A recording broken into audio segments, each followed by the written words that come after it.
Uh, Hello guys, hi, welcome to stream. Um, എനിക്കറിയത്തില്ല ഇതെന്തോന്നാണെന്ന്. Second game overlay opacity 10 അല്ലേ ഇരിക്കണേ? ഇതിങ്ങനെ ഇരിക്കണേ എനിക്കറിയത്തില്ല. ബട്ട് ഞാൻ മറ്റേ പുതിയ ഫീച്ചർ ടെസ്റ്റ് ചെയ്യാൻ നോക്കിയതാണ്. എനിക്കറിയത്തില്ല അതെങ്ങനെ വർക്ക് ആവുന്നെന്ന്. സോ ഹോപ്പ്ഫുള്ളി വലിയ ഇഷ്യൂ ആയിരിക്കത്തില്ലെന്ന് തോന്നുന്നു.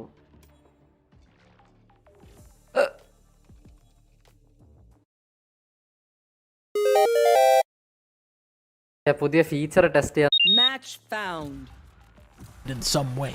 In contrast to most stuff on this list, Zelda is far more laid back and serene. Most of the game entails climbing and soaring around cel-shaded environments with sparse, minimalist melodies drifting through the breeze. The combat and puzzles actively prod your imagination and encourage the player to bend the game's systems to their will. I don't think I've had this much fun just toying around with the game's mechanics since the Phantom Pain. Nothing feels far-fetched. If you can dream it up, chances are it can be done.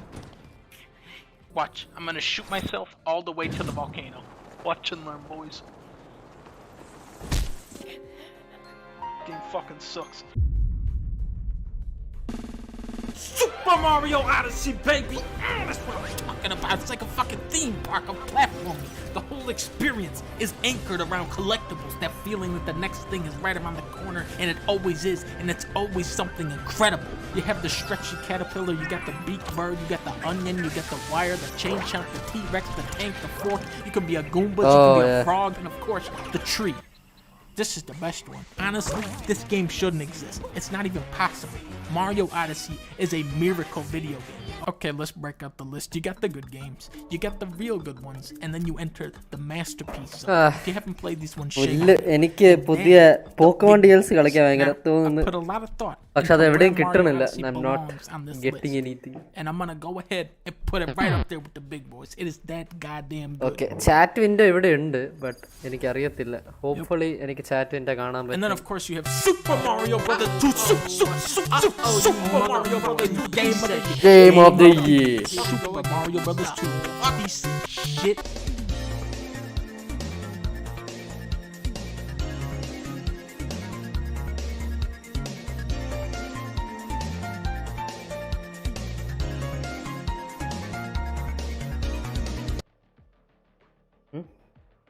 Why? എനിക്ക് work ചെയ്യണം. Wait, let's just fix this. We can fix this, guys. I'll be right back. Fucking knew they needed to! Fucking Patriots! Fucking riot gang! Fuck you! Whoa! That's some badass shit right there!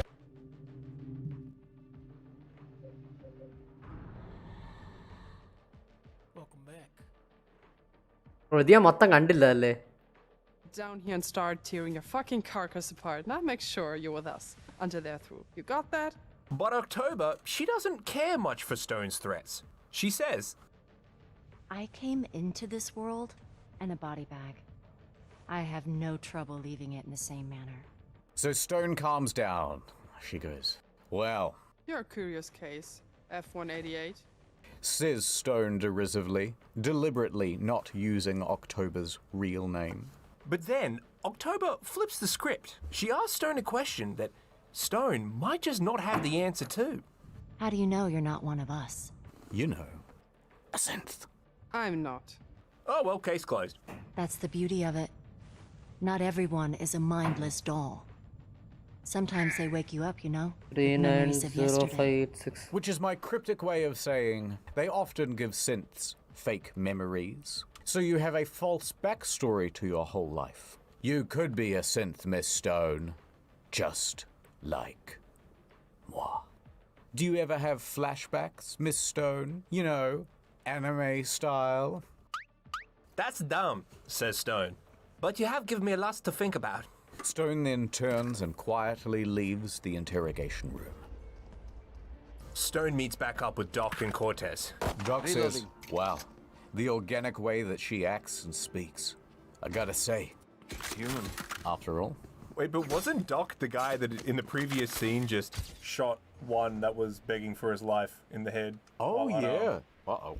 Yes, she very much seems to think that she is human. But then what do we do next? Says Doc. Stone says, you should. Take blood samples, figure it out.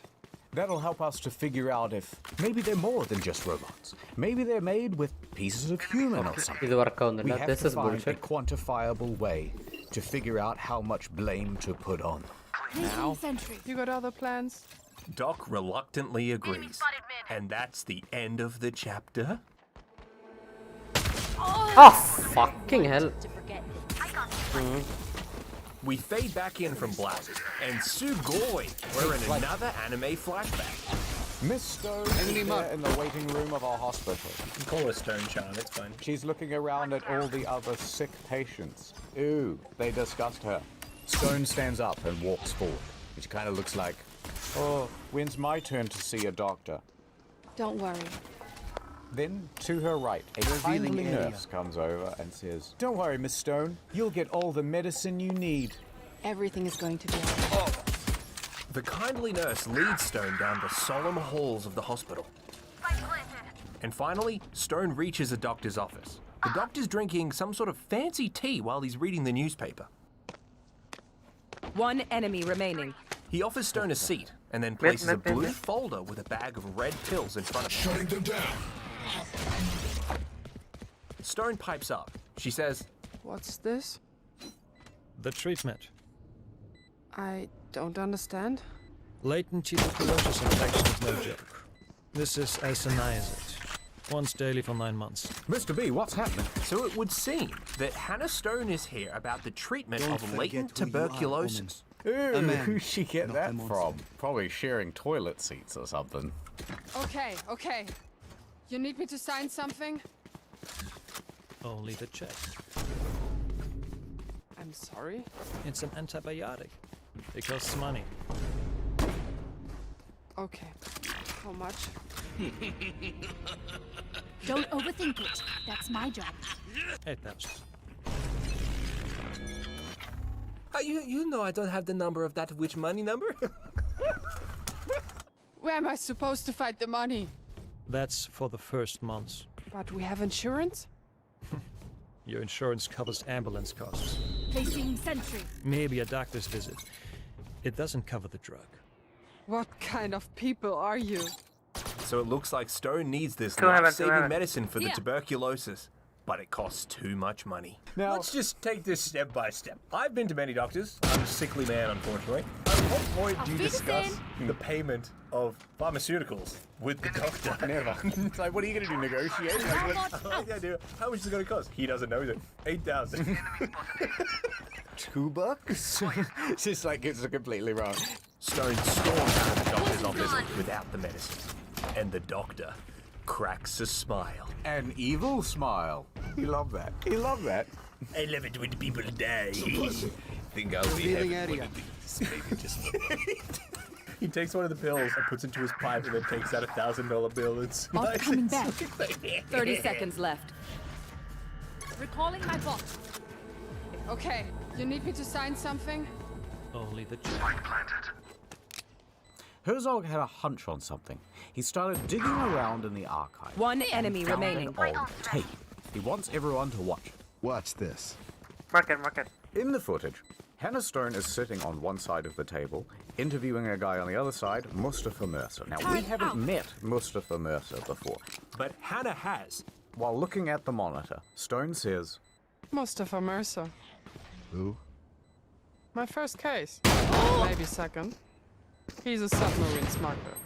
Should have killed him with a hand. I remember the name. Herzog says that he's familiar with the case. Fast forward this bullshit. Herzog fast forwards to a good bit. This is where Stone shines. Her powers as an interrogator unmatched. You do understand that I will fucking kill you. Which you actually can't do. Either I tell you and walk out of here or you put a bullet in my head, Sheriff. Placing alarm bot. Threats aside, Mustafa then says something pretty interesting. He says, I came to this world in a body bag. You think I'm afraid to leave it the Quick same peeks way? now. He said poetically. wait a minute. I've heard that badly written, broken piece of English before. Scanning ahead. This is what the female synth Enemy was down. saying. And a body bag. Maybe they know each other. Maybe we've got ourselves a lead. What do you think? Stone's neurons are firing in overdrive. Too many things at once. Well, I better go talk to this Mustafa Mercer guy and see if he knows anything about these simps. You see, the last little bit of this interrogation footage. Playing up with me, girl. I've seen her. I don't think you're allowed to do that. No, she turned her body cam off. So she shoots Mustafa and then goes, it looks like I got my confession. Doc asks, Did you let him go? Uh-huh. I'll take Cortez. He wants Standing ramen, ahead. and I want some answers. Found them. So Stone and Cortez leave. and then the scene. One enemy ends. remaining. That is just this game. And then the scene. Stone and Cortez head off to find Mustafa Mercer. The scene opens to a beautiful stone facade of a club called the Deaf Panther Club. Can I get this? Stone and Cortez roll Thanks. up in their Maserati police cruiser. Alarm bot But out. as they approach the front entrance, the doors swing open and two dudes start walking out. Damn, that bitch is heavy. It looks like they're bouncers, and they're carrying what looks like I a body anticipated bag. us winning. The bodyguards say, Oh, she fucking OD'd, man. What's with the bag? If she comes to, she gets a nice raincoat. If not, Okay. Oh, we've even got Cortez laughing at that one. You're gonna leave that out the front of the club? Stone and Cortez walk up to the front doors and push them open. They open the door and I believe Maniac is playing. One down. Suddenly, we're back in anime mode, and Stone and Cortez are advancing through the packed nightclub with their weapons drawn. They Spike enter a down couple of A. very large doors, and they enter copyright safe, regular 3D world. The camera zooms across the private back room of the club, and we see Mustafa Mercer. He's a black guy with white hair in a cool blue jacket with leopard print on it, and also a monocle. Last player standing. Now this is the guy from the interrogation tape from before. One tree. Stone and Cortez saunter their way over, still vibing from that sweet club track. But the camera jumps up to a mysterious woman sitting on a balcony. She has purple hair. 30 and a seconds rugged, left. no-nonsense style. And she sizzles out while throwing gang signs. Well, one enemy remaining. Best day of your life. Wait, Mr. B, who the hell is this? You'll I got the remember, spike. this is Kolchak. And Kolchak is one of the women that Herzog was Lights in jail down. with. My ultimate is ready. then there was this crazy Russian chick. Initiated. Check. Oh. And he said that she's one rough, tough son. Stone wants Mustafa. Party is over. You hurt the lady. So Stone pulls out her pistol, the Take very back what I same said about pistol those that she bots. shot Mustafa They're in the pretty leg good. with in that interrogation tape all those years ago. Baby. നെഞ്ചു വരെ എടുക്കുന്നത്. Same gun. Would you please stop munching in front of me? I think they're going for like a little bit of Guardians of the Galaxy. Oh my god, we gotta save the universe? We gotta... Are you asleep over there? It's that? Now Mustafa says Placing in alarm his bot. cockiest voice, This is not like the last time. I have powerful friends now, bitch. Stone's very smart. She looks right like. I don't see anyone. Enough foreplay, says Stone.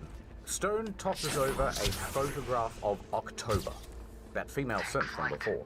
She goes, do you know who this is? Now, Mustafa says, I mean, she looks like a bad bitch and totally my type, but I have no clue who she is. Sorry. I'm not a very bashful person about saying weird things, but I just don't think I've ever been comfortable referring to a woman that I'm involved with as a bad bitch. I mean, I'd get it tattooed, but I wouldn't say it. So Mustafa says, I don't know nothing. But Cortez, he's not buying it. He mouths to Stone. That's the first time he's ever spoken. He just mouthed words. He can mouth stuff the whole time? Yeah, he still knows English. Oh my god. Now at this point, Last player standing. start to encircle Stone and Cortez. They're getting ready for a fight. Now this is one dance circle you don't want to go. Now, Mustafa says that bad 30 seconds left. Told you that I was somehow implicated in her schemes. Otherwise, you wouldn't be here right now. Yeah, come on, spill the beans. gotta pick, Tell me we what move you in. know, Got it? Mustafa. What the fuck do you want from me? Tell me more. Yeah, all right. I'm involved. Need a drop. But it's a difficult, complicated situation. And the reality is this. When money talks, few are deaf. I took the job. I mean, what choice did I have? Which is my very cryptic way of saying I was paid by August. Who's that bald guy that you saw on the helicopter, remember? He's the leader of the Synth Rebellion. I was paid by him to do a job. Tell me more. That's pretty much my main role. To smuggle synths for August and help his cause. And you know why I do it? Because I'm a synth as well. Dun, dun, dun. Although the truth is, I would like to stop. Why don't you just doing stop of the smuggling? You see, nobody knows that I'm a synth. August and October knew, though. So they were leveraging that information against me. Threatening, blackmail, that's illegal. Now, the bewildering conversation blathers on for a while, till suddenly, in Stone's earpiece, Doc patches in with an update. Stone, she's 100% human. Referring to October. What the actual fuck? So basically, at that moment, the big revelation of the game is opened up.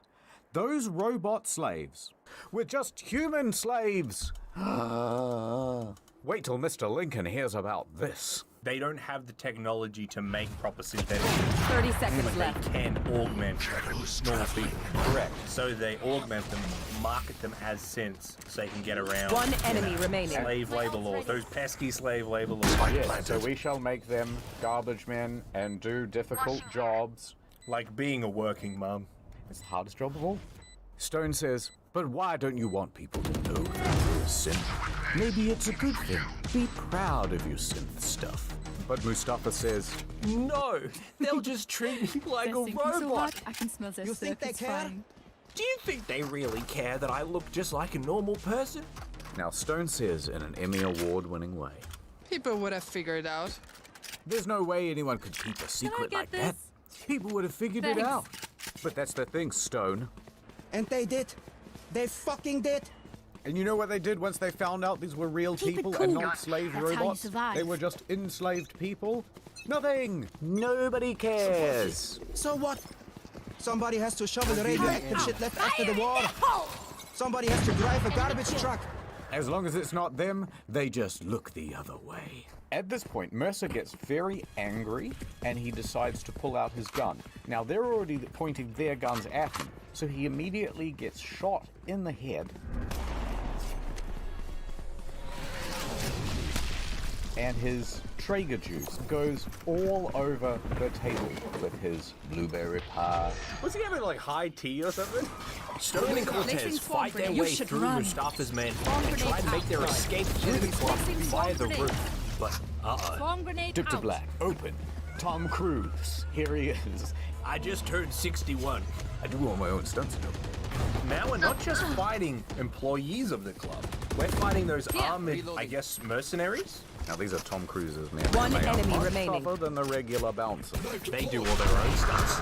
But wait, Tom Cruise is Richter's right-hand man. Remember from the start of the game? Scanning ahead. Does that mean that Mustafa's been working with him the whole time? 30 Just seconds how left. far down does this conspiracy go?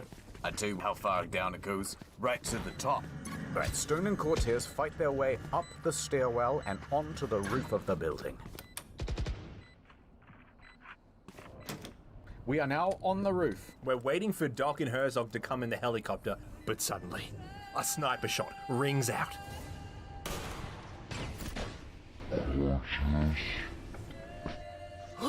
Cortez! He's just been quickscoped! No! Oh, it's not looking good. Oh no, Cortez, are you alright? Stone pulls Cortez into cover, and then she pushes out to the ring. She's gonna find the shooter. Is this a But it bet? seems the shooter found her. With a whoosh, someone Okay, appears we know the behind drill. Stone. Stick to your roles. This is the lady that Herzog was in jail with. Now this purple-haired lady, She's in a special ghillie suit, and she's holding a cool sniper rifle. But most importantly, she goes invisible. Stone just swings her katana wildly into the air until she eventually hits this invisible lady a couple of times. Stone and the invisible lady, they charge at each other with their blades drawn, and...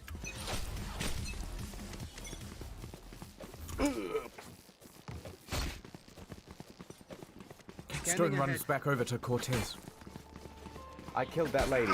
Anyway, We gotta get out of this place, Cortez. Placing Look, sentry. the helicopter is floating in the airspace. Oh, and look, Doc and Herzog is inside of there. Placing swarm grenade. it ain't over yet, Stone. Swarm grenade. Tom Cruise just Placing burst swarm through the grenade. door. Spike He's up down on the B. roof now and with the box office numbers for Ghost Protocol. Quick, guys, you gotta get to the Last player chopper. standing. Now, Tom Cruise has a very swift and confident stride. He's catching up quick. You know, he's actually doing that straight. That's not a stunt double. Stone lifts Cortez up onto the helicopter. Show me where to Get go. this helicopter moving. We gotta get Cortez some medical attention. Stat. That means quick. But luckily, Doc is on board. He's gonna do some medicine. Doc, don't just stand there. Operate. With what? Do you reckon they do improv surgery with like a pizza knife and like, oh man, we gotta get moving. Tracheotomy with a pen. And then, into the scene comes Richter. Remember from the start of the game? He's the bad guy. This is a great chance for me to do shoot kill on both of them. Take aim, soldier. Dodge one. But Doc says, no, Stone. Don't do it. Cortez is in bad shape. We need to get out right now if we want to save him. Hannah, he's in a bad shape. All I need is one shot. One shot. There was no time to fire a gun. Richter is still alive, and he's gonna be a big problem. The team fly back to the HQ of the police station. Turrets We gotta destroyed. save Cortez. Last player standing. That's done. One enemy remaining. Family. End of chapter. Ready. Stone and the team rush into police HQ, and they decide to perform emergency surgery for Cortez right here on one of the office desks instead of in the morgue or somewhere with actual medical equipment. So they knock all the stuff off, and they go, Cortez, we gotta save you. Your femoral artery, it's been severed by the bullet. I gotta suck out the poison or something. Shit. He's bleeding again. Okay. It's only one thing for it. Emergency circumcision. Hold him. Now, Doc pours himself a shot of medical alcohol and then drinks it. Scanning Then he ahead. pours a second shot, and this time puts all the surgical implements in it, sterilizing them. Cortez is lying shirtless on the desk. Doc Here. gloves up. Alarm bot out. Shadows. Here. Well, there's nothing wrong with his prostate. We're gonna get this bullet. Doc mainlines in some painkillers. Sorry, Doc. You're gonna feel a slight hit. Deploying drone. Now it's time to surgical. Doc licks his fingers. First incision. Spike down A. The textures on the action pop in with lumps. Doc manages No to more pull out the silver. bullet from Cortez. He's got it. Cortez is saved. Here. Last player standing. Don't touch One enemy remaining. And Doc goes, well, while we're here, Oh, my let's genius just doesn't perform stop in that the lab. circumcision, huh? Level heads until we're home, yes? Good. Okay, so it's later now, and the gang is holed up in the police HQ. Cortez is fine, don't worry. Thank God. Now, ever since that incident at the Deaf Panther Club, Stone and her squad are being hunted down by Richter and his Tom Cruise gang. It's merely a matter of time before they attack the police HQ. You can't do that. Look, even Doc's on the Turret lookout. out. Fat Deus Ex. We can't just stand around looking wistfully out the window. We gotta get a plan going, Stone. And suddenly, Herzog and Vivian burst into the room, and they have Stop coming October with back. them. Now that everyone's here, I need you to listen up. Richter is on his way here right now. I know, I'm scared too. But I have a plan. We're gonna team up with this synth girl and fight our way out of the building. But then Herzog pipes up and says, Stone, I'm not working with a robo. People might think that I'm robotic too. You seriously want to drag her with us? Richter will be doing the killing on her if they catch her. We're gonna help her because we're the good guys. Now Doc chimes in. Fire They're in the already hole! here. The station is now being invaded. Bum, bum, bum.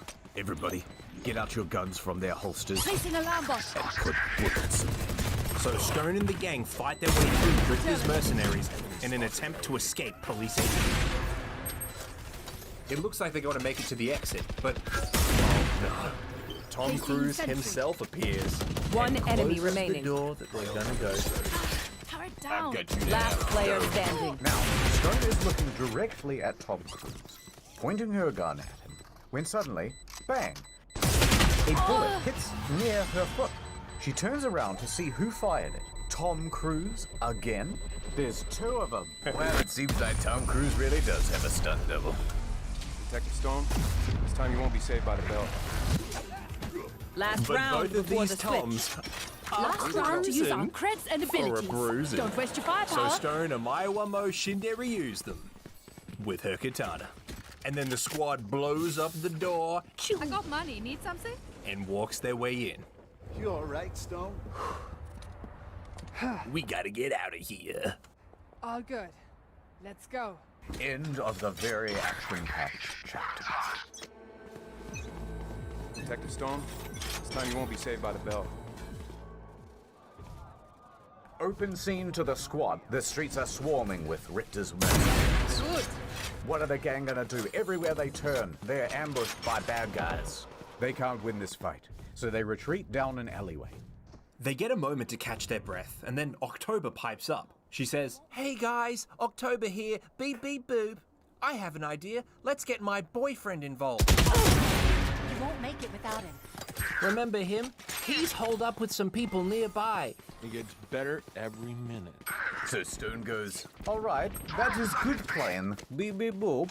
Stone and the squad slink their way through the alleyways of the city, and they come to a very narrow, skinny passageway. Doc's like, you guys go on ahead. I'll find another way around. Now, once they reach the other One side enemy of the alley, remaining. they run into August. And his team of synthetics is there. And I think we're going to have an all-too-human moment. October then runs to August, and he embraces her.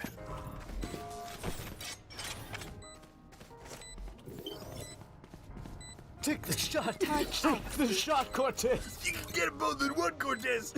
Stand down. Let him love. They kiss. They touch. They even... And maybe more. The squad Almost. watches on in silence, inspired by the passion and the humanity of it. You should run. Turn this crown upside down. So August and October have a very touching reunion. August then leads Stone and her Switching team to a sides. helicopter. Everyone jumps on, and they start to take off. And they're gonna fly away together to safety to live out the rest of their robot lives. But before they can even do that, An explosion goes off, and a bunch of the androids are killed. So they start taking off in the helicopter. but Stone stays on the ground. Get back down there! Placing I'll sentry. take it from here. So the Placing squad alarm leaves in box. the helicopter, and Stone remains behind to have a boss fight. Suddenly, someone walks into the shot. They've got steel-toed boots, but literally you can see each of the little piggies. It's Richter! And this is a problem on a scale we've never seen before. Get it, Mr. B? Here. I don't get it. So Richter, he's wearing a black exosuit, kind of like Raiden from Metal Gear Rising. And he's also got a cool, destroyed. glowing cyber katana, like Raiden from Metal Gear Rising. Found him. He's actually the best. He's even got a bad guy quip. Hoping to get some kind of info from me. It won't matter after I'm killed. Spike planted. Stone says nothing, at least not with words. She instead talks with her blade. Stone and Richter have a cool katana fight. Stone slashes Richter, and he stumbles back, and he hits some corrugated iron. Stone has him cornered. Now, she doesn't kill him, Stone instead kicks Richter through the corrugated iron wall.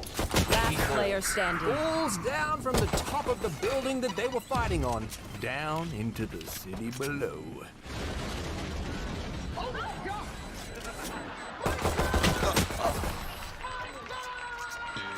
Stone sheaths her blade and walks away from the camera. If you're not a good Fade shot today, to black. don't worry. There are other ways to be useful. I joined the football team. The uniform is so bitchy. Now, we cut back to police HQ. It is 3 months later. Is that right, Mr. B? Yes, as you can see by the date. Out of It can't be charges. right. Are you calling me a liar? Anyway, we see a POV shot where we walk into the captain's Placing office. sentry. The door opens and it's Richter. He survived the fall onto George's car. So Richter walks into the room. He says, "Good to see you, you dumbass idiot." And the captain retorts, "Well, Richter, your mom." Clearly an Ooh, yeah, friend. What the hell are you doing? Now Richter takes a seat, and he says, "You know I'm going to find Stone, right? I'm going to kill her after the things that she did." The Spike captain planted. stands up. He walks over to the window, pours him and Richter a drink. He says, The bank really wants to run. No problem. Just leave my crew alone. Oops. You know I can't do that. The captain suspects that Richter is there to kill One enemy remaining. Well, Last Richter, player looks standing. like it's my time to punch you. And I was just 1 day away from retirement, and my daughter's wedding's tomorrow, and I almost paid off my college loans. You guys hear this horn? Alluding to Stone, the captain says, She's not a threat. This place is nice, but not nice enough to die in. Let's win and get out of here. Tell me, what happens when she learns the truth? The truth that she's a synth. Dun dun dun. And then the captain goes, "I don't know, Richter, but what I do know is that she's the best damn cop I got, synth or not." Richter then says, Stone is a wild card. Synths like her are always Time going for to a cause field trouble. test. Now, people like me get paid to make things right. so Richter reaches for his gun. The honorable captain has been a thorn in his side for far too long. All right, so be it. So the captain also reaches for his gun. Bottoms up. We cut to outside the office, and then 2 gunshots. What does that mean? Did they both die? Did they both miss? We don't know. Fade to black. What the Spike planted. Yeah, but what happens with Stone? Where is she now? We fade it. We're back with Stone. She's in an old hotel. She picks up an old-timey hotel phone and calls up an orphanage, of all things. Yeah. Hello? Don't hang up. You hear me? Stop Reloading. calling. This is my last warning. He doesn't want to talk to you. Reloading. You want me to back? They must be talking about that. One enemy remaining. Who she was watching cartoons with. He's not your son. This conversation. Last player standing. I killed his Brother! Fight his keepers, dude. Look, I know, but please listen to me. Is everyone's Don't you tech still working? understand how Double cool check this it, please. These children tell stories about their parents coming to pick them up any minute now, every single day. Officer, whatever you're trying to pull off, it just doesn't work this way. How many times I told you that I will take him with me? Look, we do appreciate the donations, but we can't let one of our children go. So, Stone wants to adopt that kid from earlier in the game. The orphanage won't let her because they've got rules. I like the idea of an orphanage being like, Look, lady, we can't just give out kids. They live here. Look, we can't let one of our children go, especially with someone like you. Now, while she's on the phone, a group of Richter's mercenaries are running down the hall of the hotel, and they stack up outside the door. They are about to bust in and kick some ass. You need someone he can rely on, and it's clearly not you. You visit whenever you want and disappear for a few months. Our institution is not a petting zoo. I understand. But then a voice pops up in the background. He says, Is that Hannah? Yes. Hannah! I thought I'd never hear you again. Spike planted. Here I am. There's so many things going on right now. There's a new girl in our class. I think she likes me. What's her name? Her name's Olga. She's kind of sweet. I also failed a math test last week. But it's okay. Last I player don't bother much standing. about it. Stone is trying to hold charges back left. the tears. Silverdrag. Happens to me. Still alive. Oh, I joined the football team. The uniform is so bitchin'. We're being sponsored by Continental Stay Standard. taut as a bowstring. You won't The believe fight the demands kicks they it. bought us. There's so much going on. Well, when will you drop by, huh? I don't know, Bruiser. Whenever I can. All right. You want to speak to Margaret? No, I'll be going. Look after Olga for me, okay? Placing sentry. Stone hangs up the phone. She's gonna go confront all of Richter's men in this hotel hallway, and it's gonna be really cool. And then she cocks her gun. The men outside her room are about to bust Who's in, next? but she's gonna be ready for him. Fade to black. And that is the end of the game. Are you fucking serious? No, not quite, because there's a post-credit scene. Go ahead and play it. It's like my favorite Marvel movie. Turret's destroyed. It gets better every minute. We fade into the scene, and there's Anime back in time. Spike Stone planted. with the blue hair. She's in a small interview with a man and a Everyone's just putting like abnormal clothes and suits, and it's just wearing like edge running gear. I don't understand. Last player standing. He's straight from Cyberpunk, and they're just from a different anime altogether. Sorry if I kept you waiting. No problem. Give me your full name, please. My name is Emma Lautner. Everyone old makes are you, fun Emma? of German efficiency.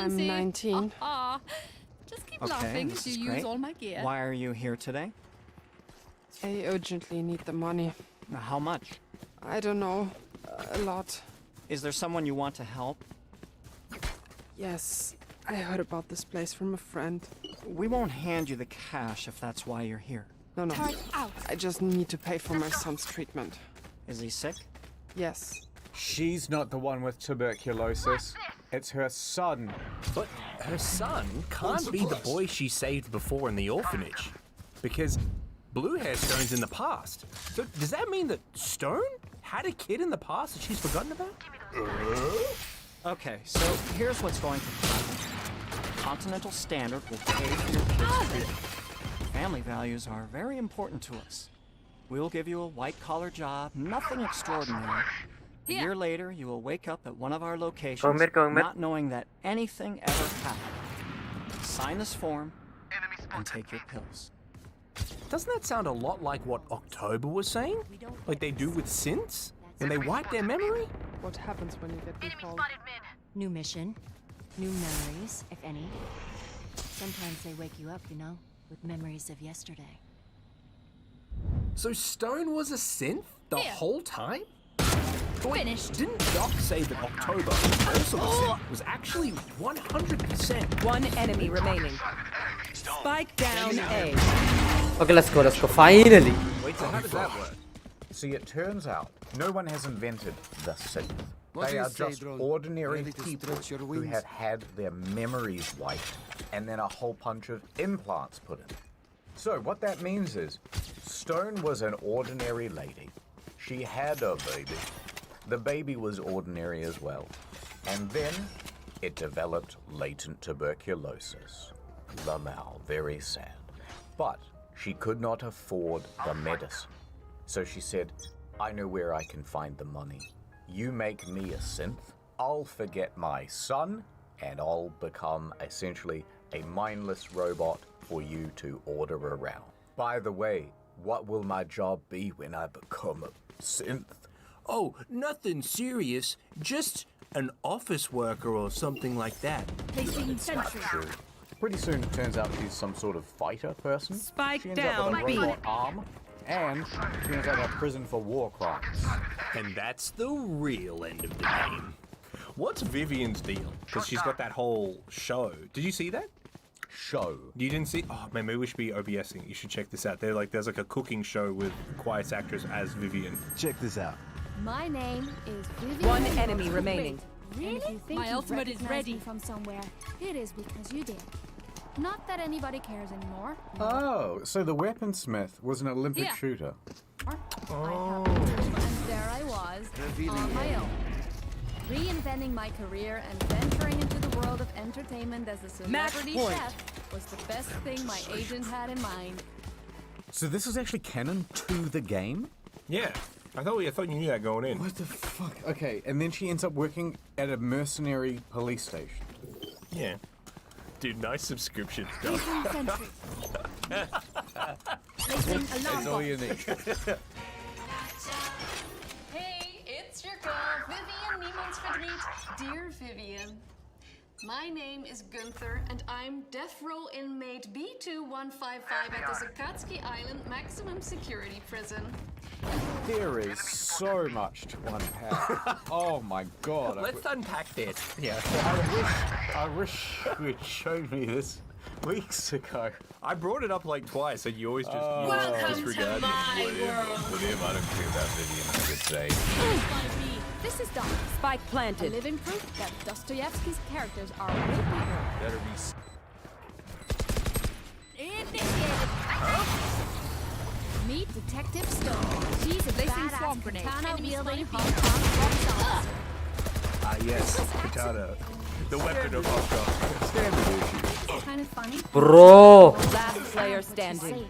Frankie, this shit is incredible. But it's her combat skills that do most of the talking. Are they lampshading the bad voice acting? Dude, it is canon that they can't understand her. That's so... Do you think it was written in? Like they went, oh, she'll have a funny accent, arrow and is that'll be old-fashioned. unique about the character. Sometimes Need a drop. old ways are best. Thanks.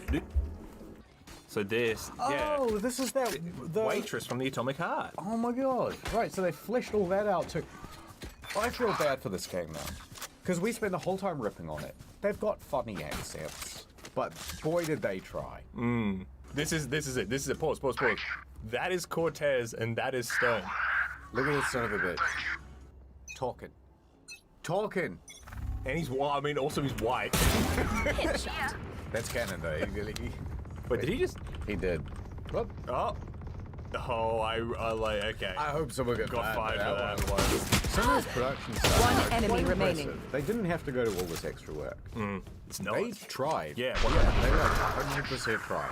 It feels like the language barrier has been the main thing. Otherwise, honestly, I think the voice. Defenders Okay. win. Yeah, I think the It is. lead lady, they should have gone. Sorry, love. It's just not working out. നല്ല സമയം എടുത്ത It's വലിയ just കളി too polite to say. 42 minute Beans? എന്റെ What's the deal മോനെ with you and this goddamn soup? Sushi and cable? Oh, I can go all night if you want me to. Look, I ain't got all day. Here's what's going to happen next. My boys will get down here and start tearing your fucking carcass apart. Now make sure you're with us until they're through. You got that? I'm sure she's lovely in real life. I'm gonna be real. Yeah. I would like to do a small part in the sequel. Yeah. Like, I could be the canteen worker. I'll say something like, there's pie. Soup. Soup? Beans. Yeah, but no, look, I don't think I could actually be Match a voice actor. found. Those guys do a tough job. Because it would be like, oh, can I do this one kind of sarcastic? Like, every time. Yeah, it'd be like, all right, so you're in a very serious, heartfelt scene. Frederick, the fighter in your party, he's just taken a poisonous dart to the neck. He's not gonna make it. Go. Oh, Frederick. What's happened to your neck? Hey, I thought he was about to level up. Ruh-roh. Frederick dies, and he's like, well, guys, that just happened. Oh, Mr. B, you've leveled up your voice acting. Oh, wow. Well, there was that one comment on one video one time that asked if you had paid for me to get voice training lessons. It's like, I You think I'm paying him at all? Is there anything else to say about this game before we close it for good? Obviously, we will be refunding the game on Steam, but, you know, I hope they make more stuff. Yeah, look, I hope they at least turn a profit and can make a sequel. You know what? I'm going to give this my official Jimquisition rating and give this a solid 7 out of 10, but I never played it, so... You know what? I give it the full highest rating I can give. 10 out of 10, and it easily scores my badass seal of approval. The problem is 20% of the audience is even going to get the irony. Like, please don't start doing the badass seal of approval. Sure. What other games would get the badass seal of approval, Mr. B? 60% off Incogni. You son of a bitch, you done it again. Also, 40% on. That's an even better deal. Sponsored by Manscaped. Resident Evil 5. It's 2006, and Chris Redfield and Jill Valentine, they're working for the Bioterrorism Security Assessment Alliance, BSAR. Rolls off the tongue. It's like not catchy at all. The BSAR have received information on the location of a man named Oswald Spencer, and Spencer is one of Umbrella's founders, as well as a wanted fugitive. Dun dun dun. He also has information regarding Albert Wesker. Greetings. Remember him from like a year ago when we did the video? I despise Chris. Spencer is holed up in a mansion, which Chris and Claire infiltrate. Aha, yoink. Just stealing vases and shit along the way. So, the mansion is filled with many puzzles and traps. You triggered my trap! The mansion is full of dangerous new bio-experiments. So, the pair are rushing through the mansion, and then they reach Spencer's study. Come on, Jill, we gotta do it. We gotta go through the door. I'm tired of doing puzzles. But I like puzzles, they're very relaxing. I wish you liked more things that I like. Not now, Jill. But they're us. They look stupid. Is that Wesker? Yes. Wait a minute. Sorry. Wesker, you're no longer in a wheelchair. It's a miracle. Although it is nighttime, why are you wearing sunglasses? He is standing over the dead body of Spencer. Chris and Jill attack Wesker. But Wesker has superhuman strength and also speed, and so he easily defeats them. Just as Wesker is about to kill Chris, Jill, help! I'm tackling you, Wesker.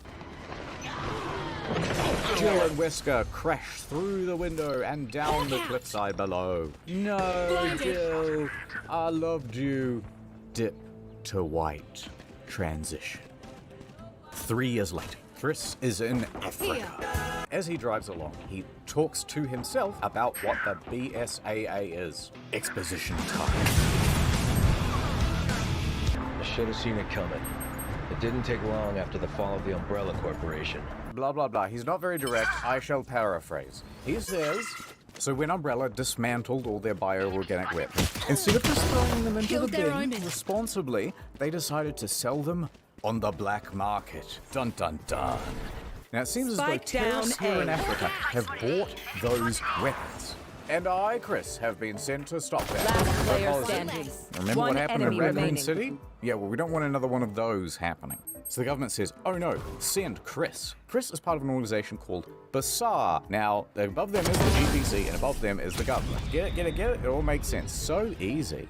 So anyway, I'm here to infiltrate these bioterrorist bad guys. Exposition over, says Chris, and he pulls up to his destination. And then just before he leaves, the cars go, you can do this. You're confident, you're handsome, you are number one. You deserve this. And he goes, okay, showtime. He steps out of the car. Now, he meets his new guide and partner, Shiva Aloma. Welcome to Africa. Oh, and she's very suitably aged, and she is also Chris's type. So she is a member of the BSAR West Africa branch. Now they are hunting for biological weapons dealer Ricardo Irving, and together they will do it as partners. I'm sure you'll do just fine. Spike down B. Okay, great. Along the way, Chris is radioed Last by player Kirk. standing. Now, Kirk is Spike Chris's planted. helicopter pilot, and he says, by the way, Irving will be doing all of his dealings at Kijuju. Alpha Team is already there. Chris is just going in as backup. Make right? sure to follow my pack in. They meet They'll up lead us right with a to- Help bizarre girl out, would contact. ya? This contact informs them that the deal is ahead, Help a and he girl gives them out, some would you? weapons. He also asks them about Ouroboros. The pair say, "We've only heard rumors, but it sounds like some sort of doomsday project." They continue on. Along the way, they hear a scream. Did you hear that? It came from that building. They find a man forcing a Plagos parasite down the man's throat. Wait, what the hell is a Plagus parasite? So, the Plagus are like these things from Resident Evil 4, except these ones are much stronger. There's Now, another. it infects him almost immediately. Chris puts the man down. Then the locals swarm him and Shiva. They escape Spike and down, barricade mid. themselves inside a shelter. They spy a mob forming outside. They are singing "We Are the World" from the First Aid concert. One enemy remaining. And Spike's the here. bizarre contact that they've talked to is there and on stage. He says, let me beseech you, let us not Last form an player angry standing. mob. And then the executioner decapitates him. Uh-oh. The mob leader then points to Chris and Shiva and says, "Get 'em, boys." Chris calls in Kirk for backup. Kirk, you gotta do something. Last round in the half. I'm on my way. So Kirk shows up to save the day. He does it by killing girl everyone out, at the would ya? market. Cheers, mate. And then he flies on ahead to the meeting. I'll catch you there, Chris and Shiva. So, the pair move on to Okay. cover, but suddenly they hear Alpha Team trying to engage the enemy. And it sounds like Alpha Team is losing. They are being overrun by a strange new monster. You want to play? Chris and Shiva go, that doesn't sound very good. But let's carry on anyways. They get to the location. There is strange black goo everywhere. And also, Alpha Team is dead. The pair find the leader of the Alpha Team. He is dying. Tell me what happened, says Chris. It was all suggest you move. Irving, he got away. Oh man, that sucks, says Chris. Spike planted. Oh, it's just the worst. We were able to recover some data from the computer, though. Some data? Yeah.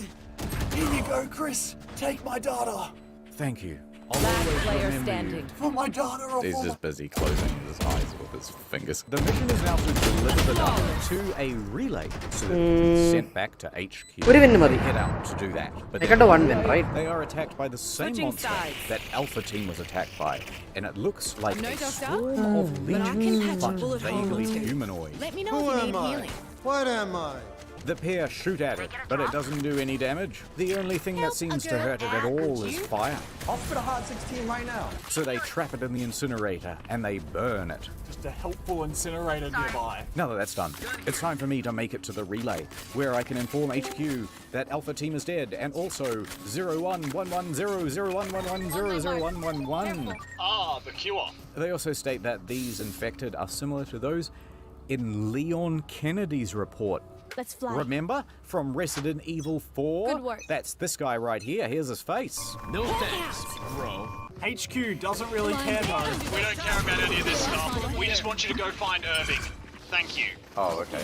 You're welcome, though. We saw him heading into a mine, so just go to that mine. Cheers. We're also sending Delta team to back you up. I appreciate that. Thank you very much. Let's go to the mine. That's it. Along the way, they discover new biological weapons. And that flying biological One weapon enemy remaining. takes out Kurt's helicopter. Easy.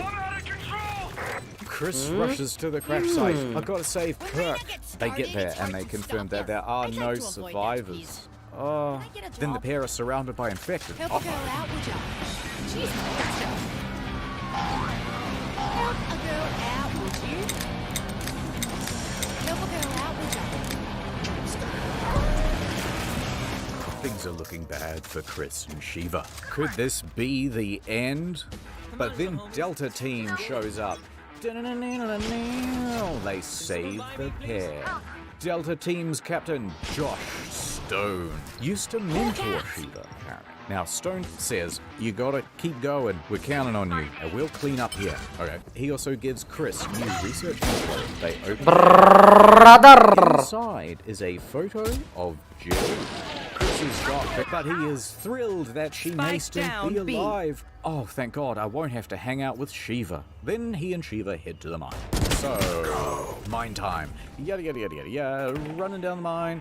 Look at all the happy mining children. They're loving that cobalt. They are He acknowledges it, so I don't really care. Oh, they love like, manganese. yeah, sure.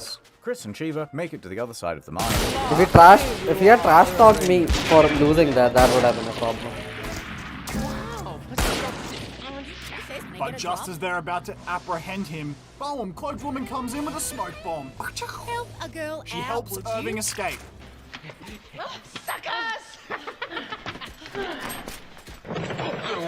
The pair rummage through their documents left behind. What's that document say, Jeff? This is his Netflix password. This one is his tax returns. This one is his birth certificate. This one is his next location in the oil field in the marshlands. That's a very handy one. Let's keep it. So they head off to go find him in the marshlands. But along the way, they are attacked by a large mutated bat, and they kill us.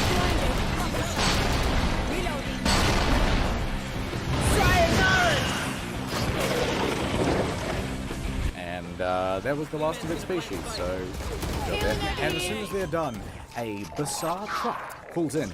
Did you order an Uber? I didn't order an Uber. Whatever, they jump in and they hurry on as they drive to the marshlands. The leader of Delta Team, remember, it's Josh, radios them. Breaker, 10 One enemy remaining. Army. Let me tell you, this area is really struggling with all these infected. There's just so many of them. I can't believe it. We're barely holding on. I'm practically dead. My teammates are certainly almost dead. That sucks, says Chris. As they drive, truckloads of infected are trying to stop them by throwing their bodies in front of the car. They are on motorbikes and they are chasing and shooting bullets. So point. Chris gets in the back and he starts firing.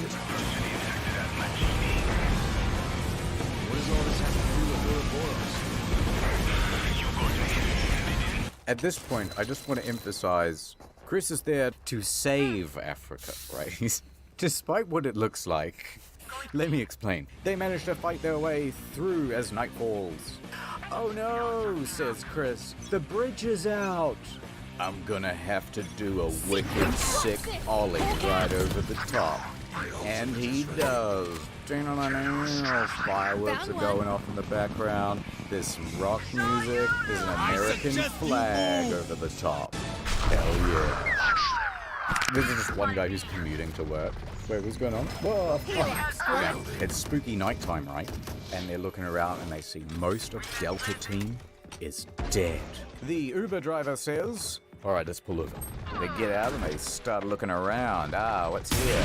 Suddenly their Humvee is thrown into the air. Oh god, not the guy in the hat! No, he's still alive. He's still here. Oh, that was close. Hold on a minute, what's that shadow? Get out of the way! Oh, well, rip 5 stars. Anyway, they jump onto another truck and have a big old fight. But Chris and Silver win. Hooray! Sudden death. Can I get a drop? Good work. Help a girl Look out, at the would ya? size Cheers, of mate. Chris Realfield's arms. I'm back to the test. Shiva goes up to some random soldier, grabs his dog tags, and then goes, Where are you, Josh? wait, Shiva loves Josh? Chris rejected once again. Will I ever find love? Every time I feel sad about not having a girlfriend, I do one bicep curl. Chris tells Shiva that she should leave. Listen, Shiva, I gotta go after Jill. I love her. She's still alive out there somewhere. Shiva then looks pensively for a moment. She reconsiders. She goes, no, I'm gonna go with you, Chris. Because of love and because we're partners. Damn it.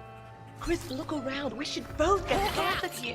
I'm not here just for the mission. Blinded. What are you talking about? A while back, I received some info from Will Reloading. At Blinded. first, I didn't know what to think. But when I saw the data file from Delta Team, I knew for sure. Time to hunt. Still alive. Can't you feel the raw emotion of it all? I'm feeling it. They're concussed. That's what isn't a Sailing over here. The data file, Chris. The Here. data file. Are you even sure we're Heal the up, same squad. person? We were partners. Sure. Thanks, Add healing. There's nothing that means more to me than partners. Don't you turn your back on me, Chris. You're not going alone. Because I'm your partner as well. Shiva, you can't go with me. Don't you know it's suicide? Even more people that are dying here. One Sorry, enemy I've been the one remaining. killing a lot of them. I was on the back of a car with a machine gun at one point. Wait, have you not been using tranquilizers? Oh. There are no more orders from here on in. It's just us. So the company he works for has called off the mission. Why? There's still like terrorists around with weapons. Attackers win. Why? Yes. Okay. Oh, it must be a big mystery. Easy We'll game. find out. Oh, okay. Thanks, says Chris. And then he hops on his fan boat. Ah, bet you didn't expect that. Go, Chris Redboat. Bad time, perhaps. So great to see everyone. Oh, and Marjorie, this salad looks delicious. Oh, thank you so much. Well, Greg made it. Oh my god, there are pubes everywhere in this salad. Looks like a job for me. Scape man. And pube boy. Sound straight, pube boy. Yes, sir. Ah, here's your problem. You're very hairy, Greg. Have you considered being smooth, like me, with the Lawnmower 4.0 body trimmer? Glides like a dream. Perfect for even the most sensitive of regions. Your, penis and scrotum. It's so delicate, you can even shave that bit underneath your foreskin. Finally. Anyway, make an exit, pube boy. Yes, sir. There's a good lad. By the way, it's got 90 minutes of charge. Check this Please, out. would you go? It certainly does. Look what else is in this care package when you go to manscaped.com/story mode. It's the crop preserver and the crop reviver. That's right, Marjorie. Your balls smell. Use this deodorant. And then use this toner to make them all smooth as God intended. I overdid it, but I'm sure you'll be fine. Weed whacker, that's right. Boy, these products really have a lawn-based theme. Do you like lawns, Greg? Well, That's right. Shove this in your nose or air cavities and it'll trim up all the hair. Anyway, go to manscaped.com/story mode to get 20% off plus free shipping plus 2 free gifts with promo code story mode. Shave your balls and penis and scrotum and dick and balls today. Transition to the next day. More exposition. Shiva turns to Chris and shouting over the fan goes, "What happened to your partner?" And he just goes, "What? Never mind." Then it goes to a flashback. Is this not just the prologue? This is the prologue, yeah. Then we cut back to Chris looking pensive and go, "Oh god, I'm haunted by my past." Jill's body was never found and she was presumed dead. What? How does that work? For 3 years, she just never got in contact. I've been really busy. Sorry, Chris. I really should have just sent you an email or something. I have to know if she's still alive. You two were close. And he's just got this facial expression and it's zooming. We were partners. I've got this weird thing about partners and being partners and how it's so important that we're all partners. Why did you join the Beset? Was it to help a partner? My parents were involved in an accident caused by a pharmaceutical company when I was young. Oh shit, dude. Sorry I asked. Umbrella? Yes. I only found out later that the accident was to cover up the manufacturing of biological weapons for terrorists. We're using Africa as a test bed for their experiments. What kind of experiments? Bioweapons were responsible for the deaths of my parents. And someone has to pay for that.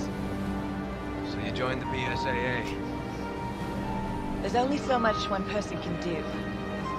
Even a superhero like you, Chris. Ooh, bit flirty. Look at his face.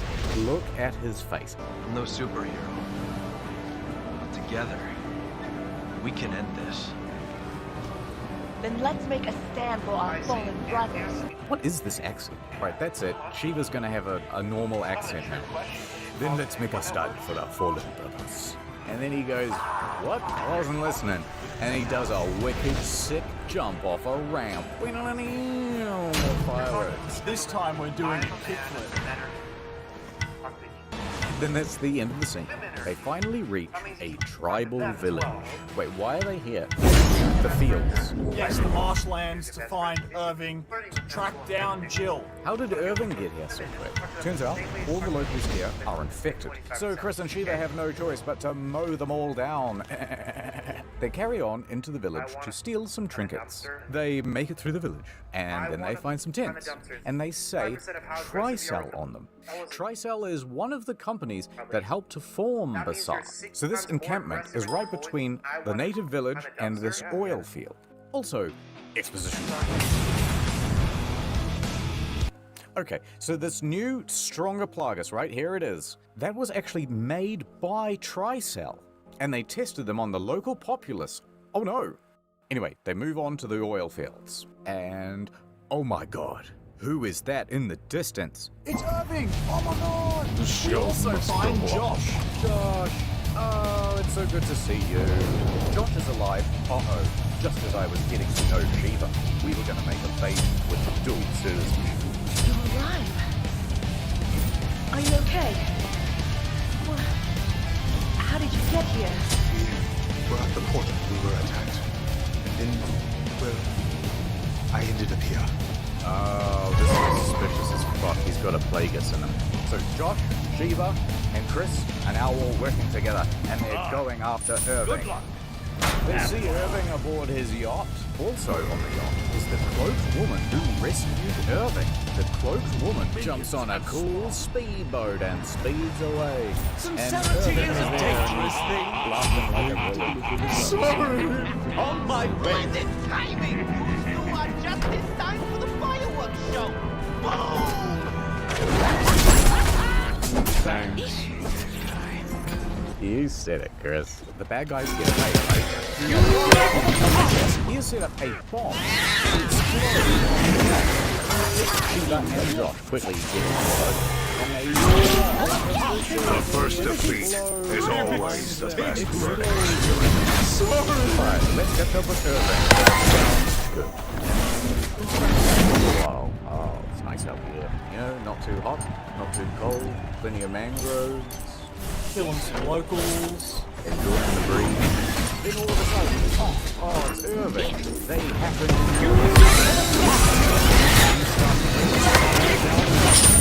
so an ally has been slain. And then it looks as though Chris is about to down. Just as an Autobot has fallen.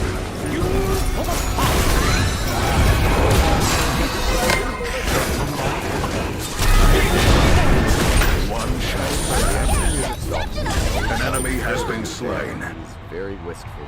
And he goes, I don't know what to do. Everything is falling apart around me. You cannot run away! So, Irving is very rude. You must and he says, why won't you two just die already? You're making me look bad! Who do you think got this entire operation?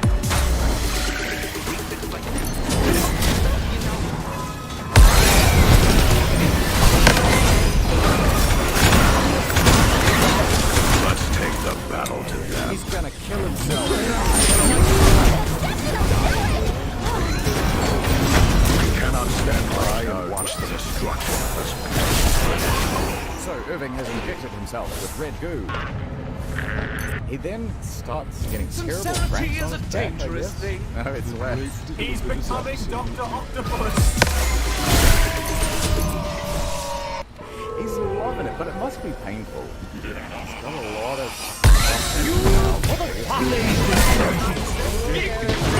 In war, the loss of life is relentless. I like to run around the man. Like, hey, look, I'm evil and a super genius and crazy, but I like to be real and I serve on the weekend. So he's mutated. Oh my god. Big squid. He's smart, so right there, Robins. He has jumped over. An enemy has been slain. Now how are we? I feel like it's all The Matrix will light our darkest hour.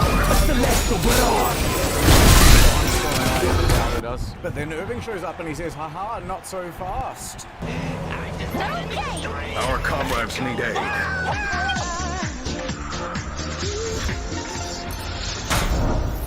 Alright, we're doing the boss fight. Two defeated. which is entirely expected.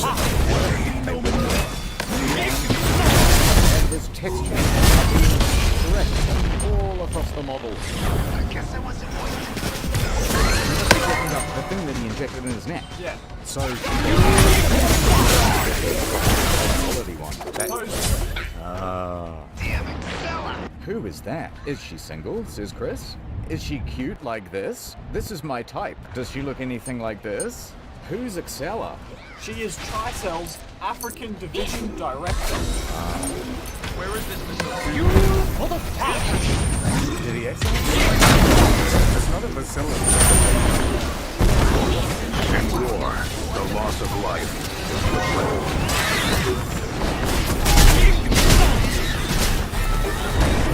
An enemy has been slain. What?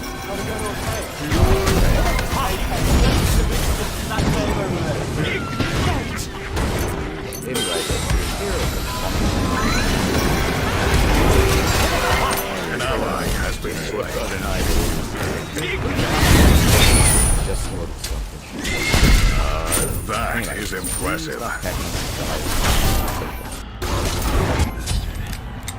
Scene transition to a cave. Now, hopefully, this cave shall reveal the answers to the secrets that we seek. In war, the loss of life is They go inside. They've been trapped to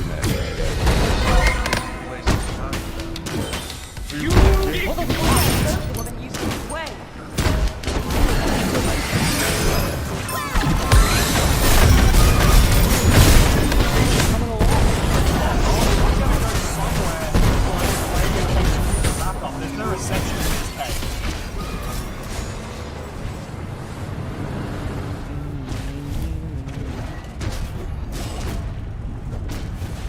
An Autobot has fallen. They go deeper into the caves, and inside is an ancient city. Now, there are traps and there are infected natives all throughout the city. Uh-oh, but then Chris stood on a thing.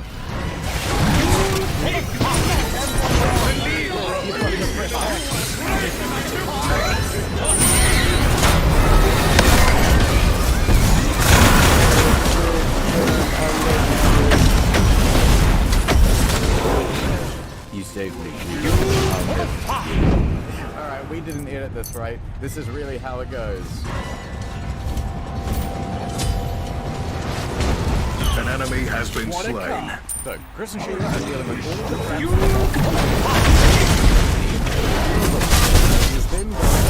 What a feat of strength. Preparations are almost complete. Then we can leave. Good.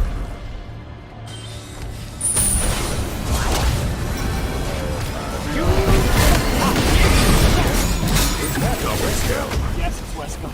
Oh. Now, Excella. Triple kill. New world. You are worthy of my cheapest life. Let's take the battle. He has rejected. The lady with the cloak. Because he's already got.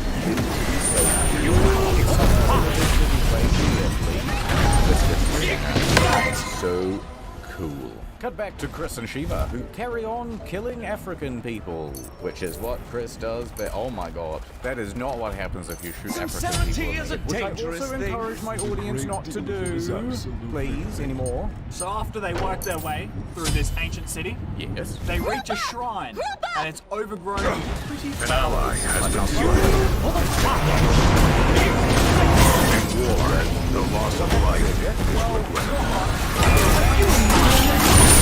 They took their best shot. As well as a Tricell. Is it bad?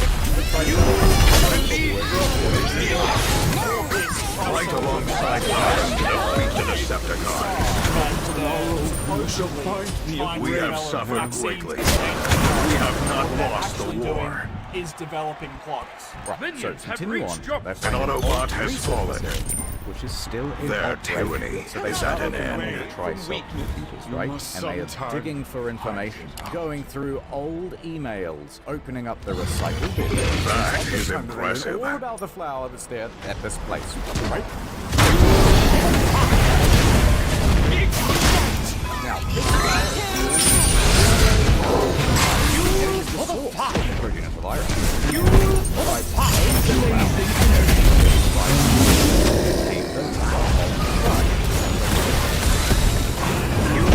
Our comrades need aid. Strength. That's like The Witcher. Now let's go over here. These are the umbrella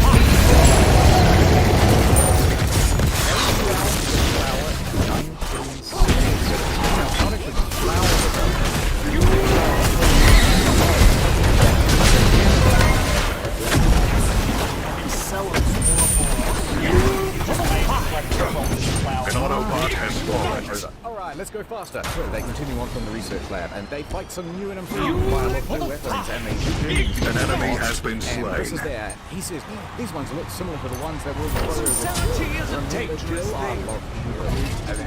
You go, Bezos, real fast. No worries. So Chris goes over to a computer. Standing on blowers. And they're inside that big city from the Matrix. And they have to fight a monster. They defeat this monster.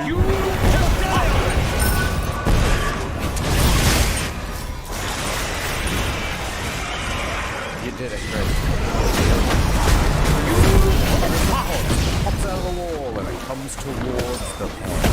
Oh my god, it's Neo. Chris, oh my god. It's an empty pod. What is supposed to be in there, Jeff? But she's disappeared. Oh my god, they've stolen my baby floor. I need to go get them. Beep beep boop. Then Excel.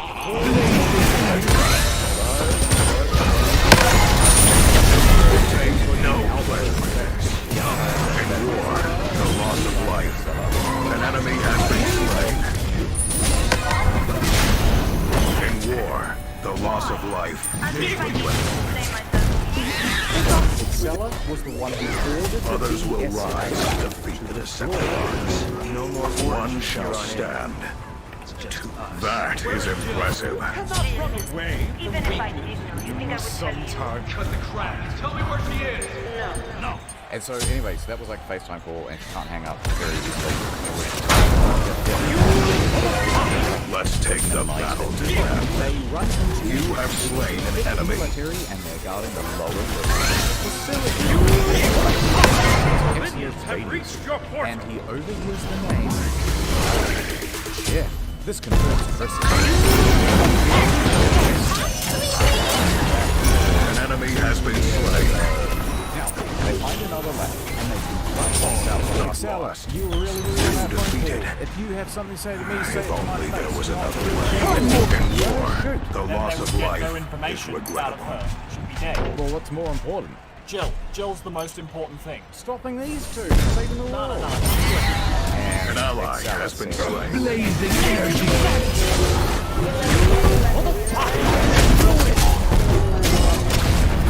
You have caused enough destruction. Let's take the battle to them. A man in a chair just stood up. And say, you a man who sells biological weapons. No, actually, I'm not. What are you using it for? Exactly, Chris.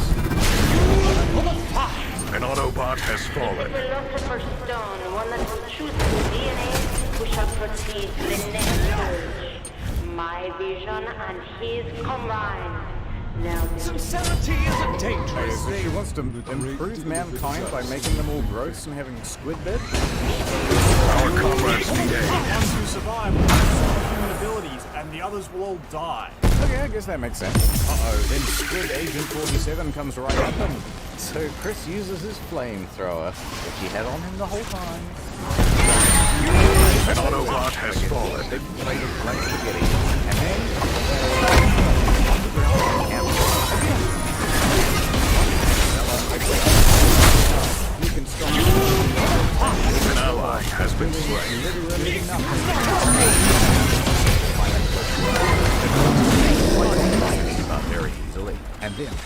stray bullet from Chris knocks the winner.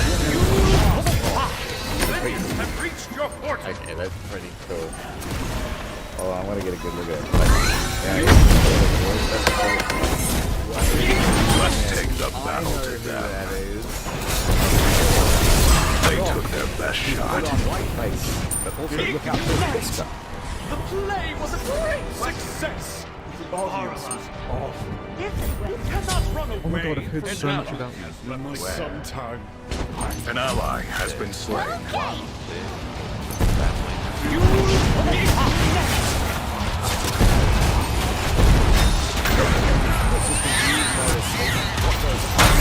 enemy has been slain. Double kill. It's Jill. The what?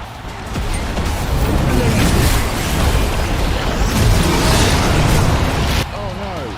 Okay, so we're gonna watch this fight scene. And then I do a sick flip, so I grab your leg, and then it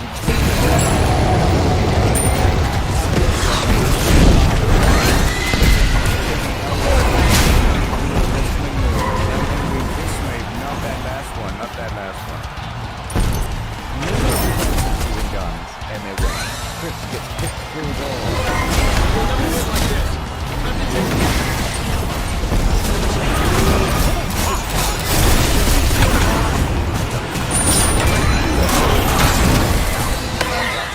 Autobot has fallen. One shall stand. Civilians have reached your port. Considering this is the 5th game, me and my back stop for a time, I really expected more. No, you don't impress me very much. Bonus round. Get ready to fight.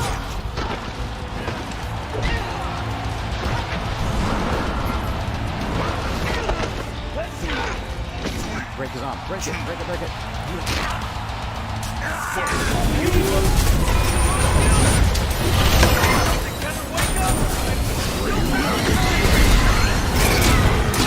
That is impressive. That is impressive. Mr. is astounded. Double kill. Activates a device that injects more of the mind control serum into Jill. Oh no. Wesker leaves Jill to deal with Chris and Sheba. The pain from the injection causes Jill to rip open the top of her shirt. Oh no. Now, see that? That's the mind control device. That's not just a mole. With Sheba's help, they safely remove the device.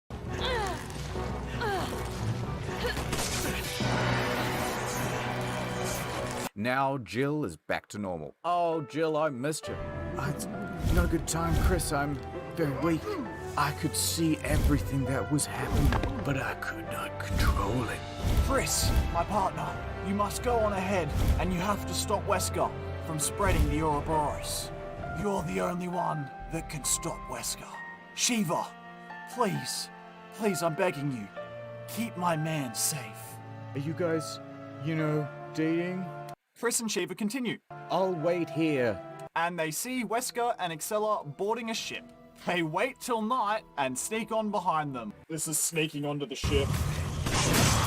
Actually, they are very good at sneaking onto the ship, Jeff. They sneak onto the ship so well that Excella doesn't even see it coming. Where's Wesker? Behave yourself. Maybe I'll tell you.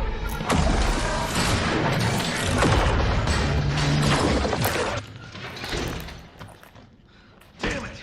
Yeah, damn. I hate that. I can't turn a wheel. We haven't gone through that training. Alright, so she runs away. Now, she has dropped one of the suitcases, and that contains a whole bunch of vials. So Chris and Shiva pick it up, and they hold on to it. Then they continue on.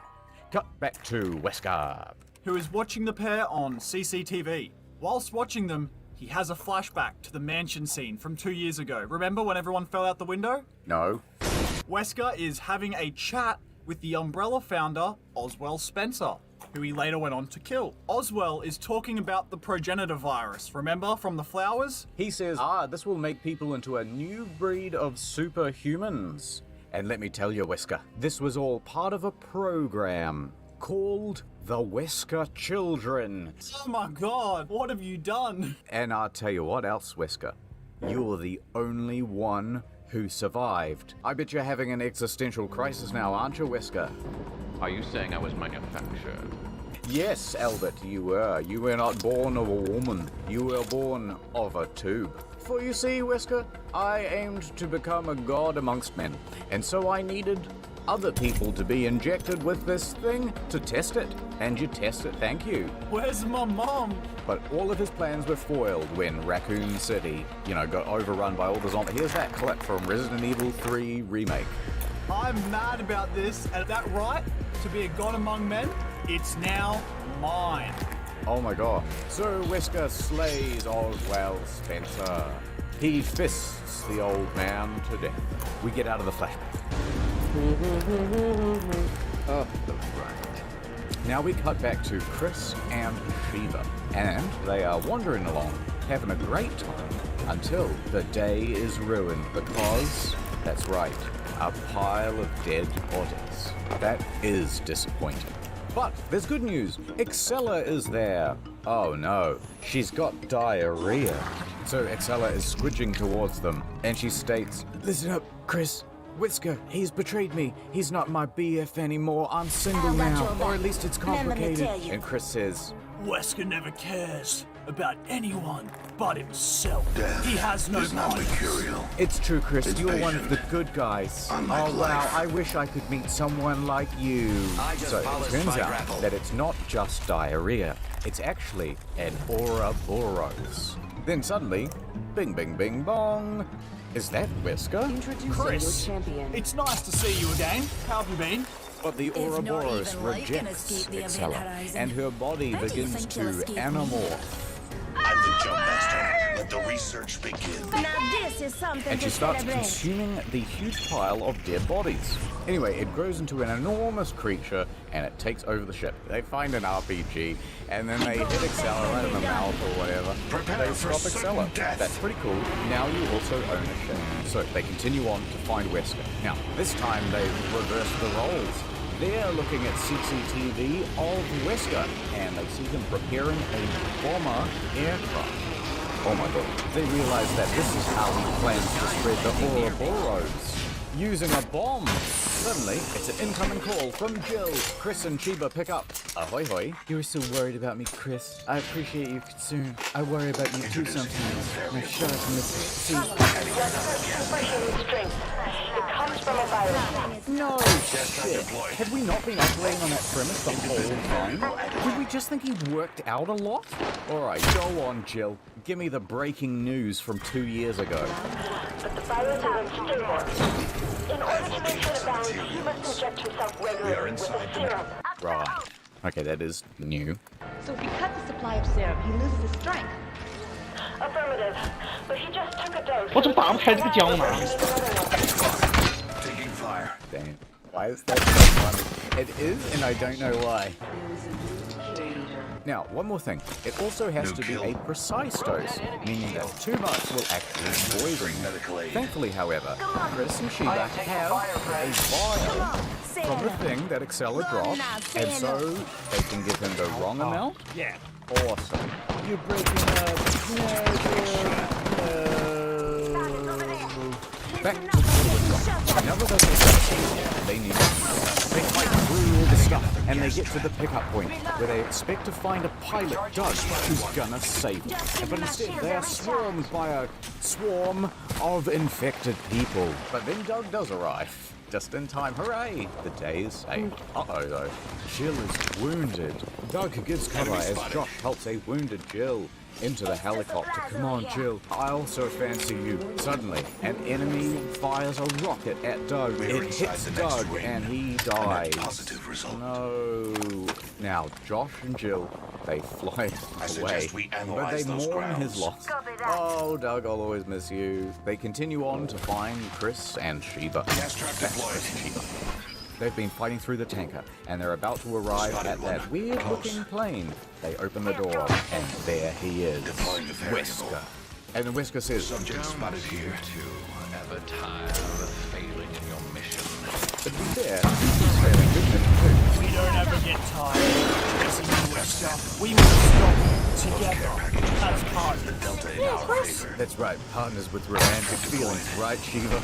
Oh, I'm kind of more into Josh, but... Focus on the mission, focus on the mission. So, Whisker then throws his sunglasses behind him, which Chris catches for some reason. So Whisker has used that as a trick, and then he puts his sunglasses back on inside at night. Which is bloody. So Chris throws his gun, and then Whisker is dodging. Then they drop him, and Whisker goes, I know Kung Fu, and Chris goes, I know Ubuntu, and then Whisker does a sick flip. He grabs Shiva by the head, oh no, and Chris says, I'll fire a gun at you in the fucking face. Shiva, I have children. All of a sudden, legs and arms and more kicking, and they get thrown off the side. Then out of sync, Shiva says, but uh-oh, looks like Wesker dropped and he'll want that back. And then it all turns into a cutscene from Metal Gear Solid 2. Thanks. Things are really getting interesting now, Chris? Do you actually think you can defeat me? Help Johnny. No way, I'm not gonna stop until I'm dead. Well then, I'll just have to kill you quickly. Chris is about to get fingered. What? That's what he did to the old man. Anyway, then there's a boss fight. And so they're fighting and all that stuff. Then they grab Wesker from the back. But then she injects Wesker with the goo. Badoo. Ugh. Goo. My one weakness. Why was it so difficult for him to pull that out? Because he's now poisoned. So even though Wesker's powers are now reduced, he jumps away like fucking Superman and gets into the stealth bomber. So Wesker's there and he's driving the plane away and then they're running after it. But the tail at the back is left open. Wait, hold on. Why is Chris able to run up to that thing but Shiva's lagging behind? This is kind of sexist. This game.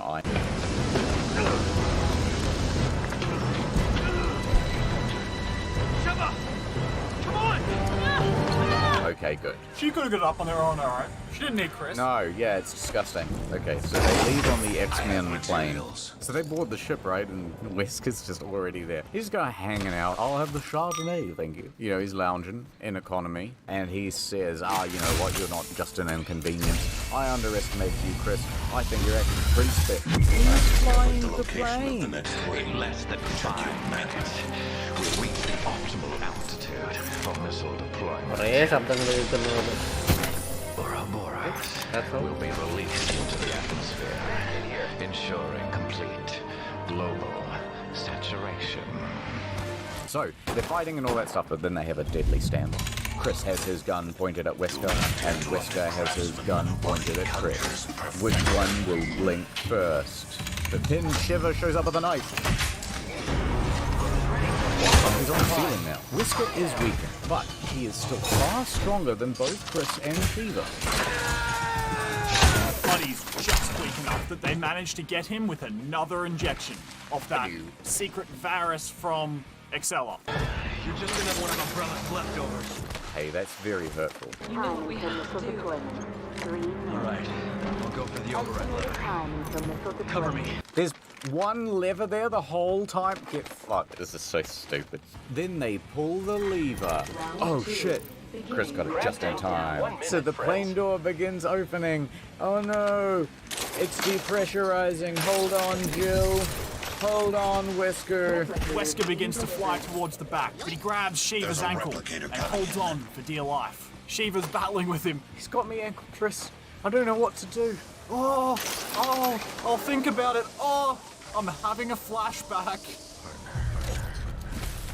Now it's not the time. God sake, you're too damn slow, Chris. I'm doing this myself. Goodbye, everybody.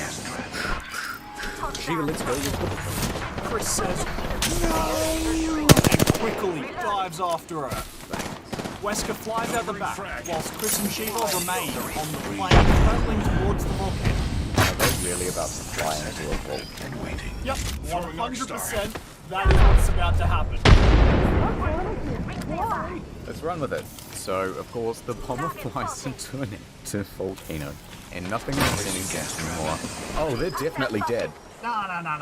That was a smooth landing. Fuck out of here. This is ridiculous. The ring isn't very far. So 45 they seconds remain stagger before away closure. from the wreckage, because of course they've survived that too. So they're collecting loot in the volcano. And then, guess who else has survived? That's right, it's Wesker. But guess who didn't survive? Shit. It's over, Wesker!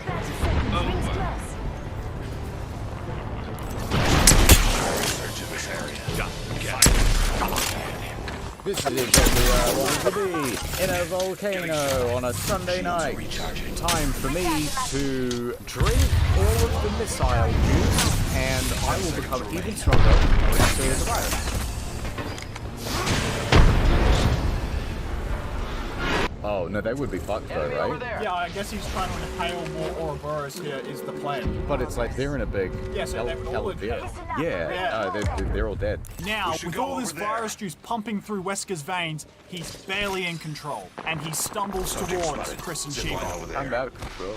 They run away, but Chris falls, and he must find a way back up to Shiva. To get back to Shiva, he needs to make a bridge to cross over the lava. Oh my god, there's no time for something like that. Well, there is when you have guns like Chris. Chris uppercuts a boulder and pushes it into the lava to make a bridge.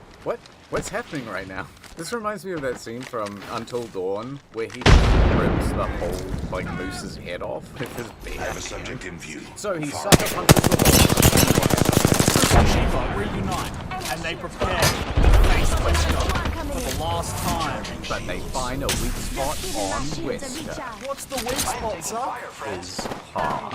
Oh my god. Wesker, don't do it. Think of the children. No, they mean like his heart, like on most humans. Never mind. So they take turns stabbing their knives into his heart. Wesker then backs away to a rock platform that breaks off. I'll get you two. The problem is you're too potent up here.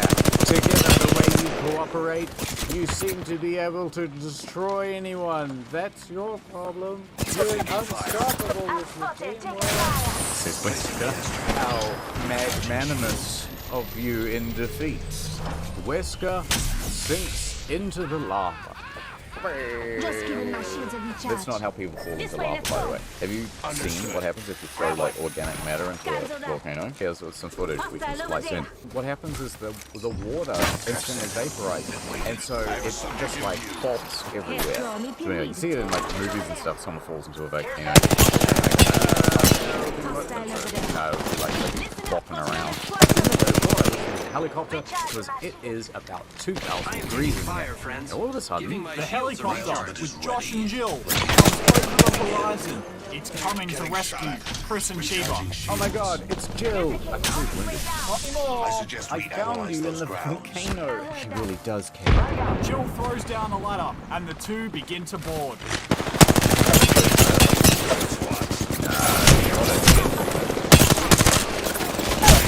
Grab the ladder, retard. Scroll and fuck up it. You know what awesome it is? Just missed. At 11:59 PM in the game. They make it up once the helicopter. Hard enough for you.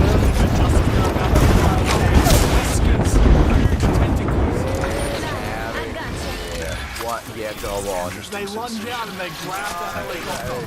Deploying head Does not happen. But thankfully, there's two RPGs on this helicopter. Why would that matter at this point? He's a cover.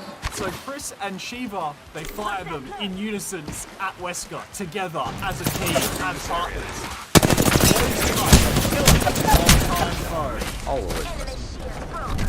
That was for our fallen brothers.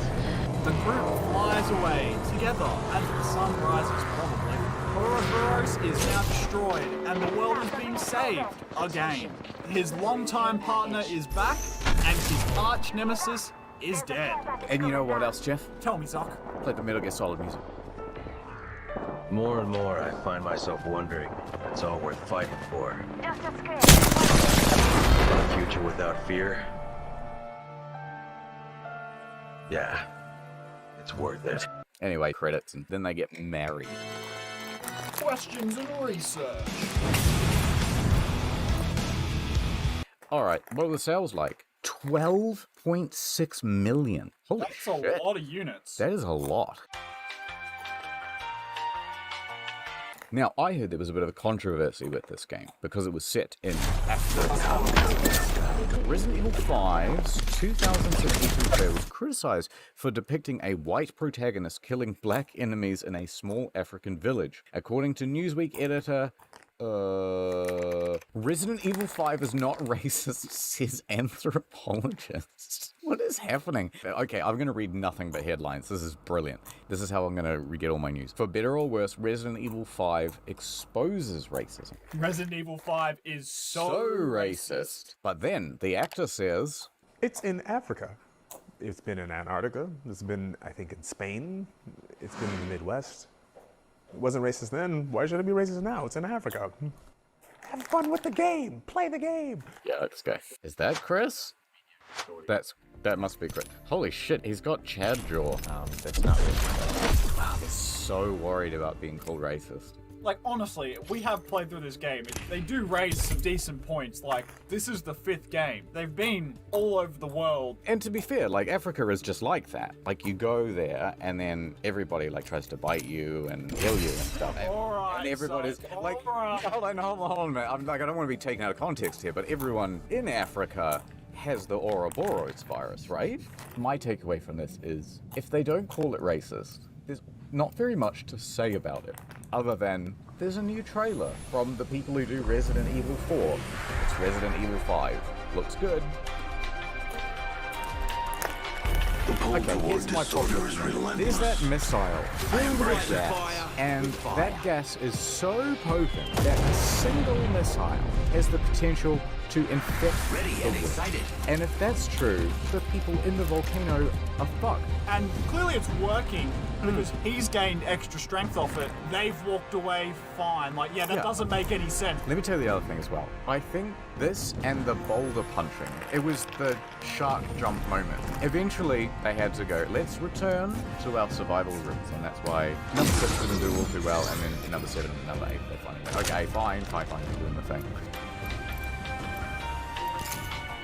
Tell me this, Jeff. I'll do my best. How come they set it up with Josh Stone to look like he had a plagueis in him and be all suspicious in that when nothing happened? Red herring. Classic film trope, if you will. That's it? I believe so. You know what I like about Josh Stone? It's that if he was in charge,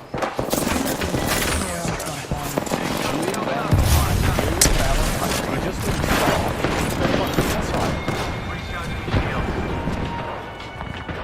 There's just something so like he's just like a generic bad guy, but almost a bad guy, generic role one. And instead, it should be like, this is something that makes it kind of different. Like, he had one of those hats with this thing and he just liked to wear it. You would go, oh, okay, there's something going on. Maybe he keeps something in the hat. Maybe it's the source of his power. You know what I mean? Maybe he's gonna fly away using it. Yes, but instead it's just a man with sunglasses. It's a bit boring.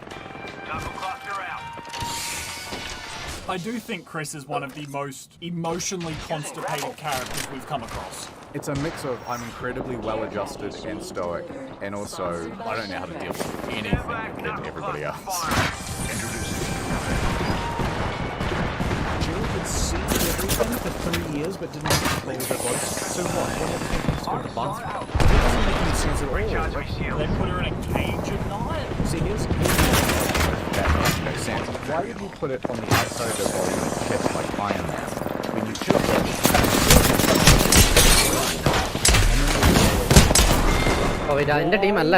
Did Jill Valentine get facial surgery and change her hair? Because in Fortnite, she looks like this, and in Resident Evil 3, she looks like this, in Resident Evil 1, she looks like this. Don't worry about that, Jeff. And then in Resident Evil 5, look at this. Different.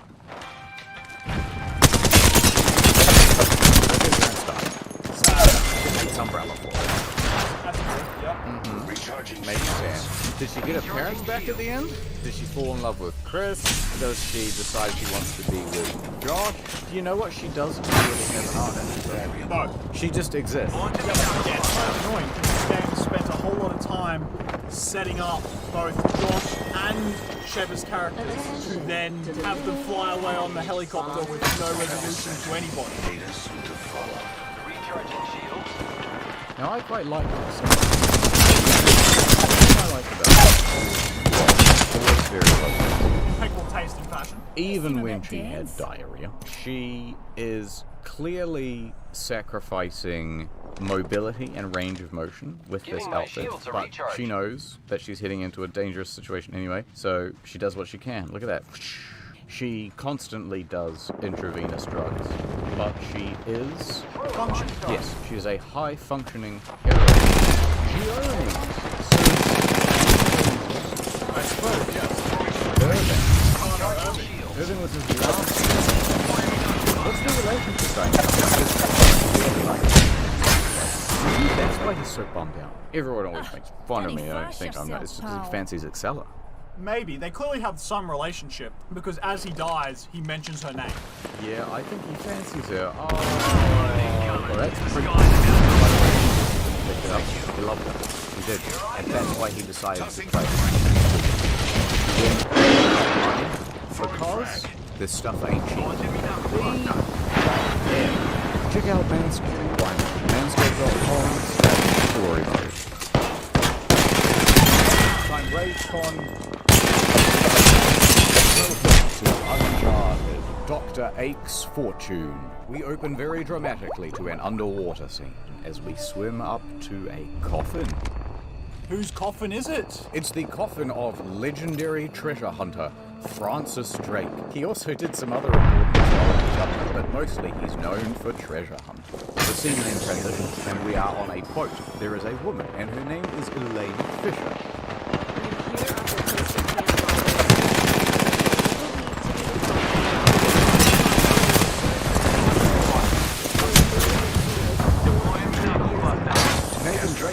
Struts in and he goes, there are no romantic feelings here, and with a crowbar he starts cracking open the coffin. Nathan lifts the lid off the coffin and there is nothing inside. What a twist. And Nathan knew it all along because he is the best explorer and he knows everything that happens in history. Now it turns out that the coffin is not completely lift this body inside, but there is a small box. I am very knowledgeable about history, and in it is a small notebook. Nathan then starts flipping through the pages, even though it is 400 years old. Elena is then very annoyed because Nathan is not treating her professionally. She says, hey, come on, show me what's in the book. For the coffin, they start picturing they are not romantically interested.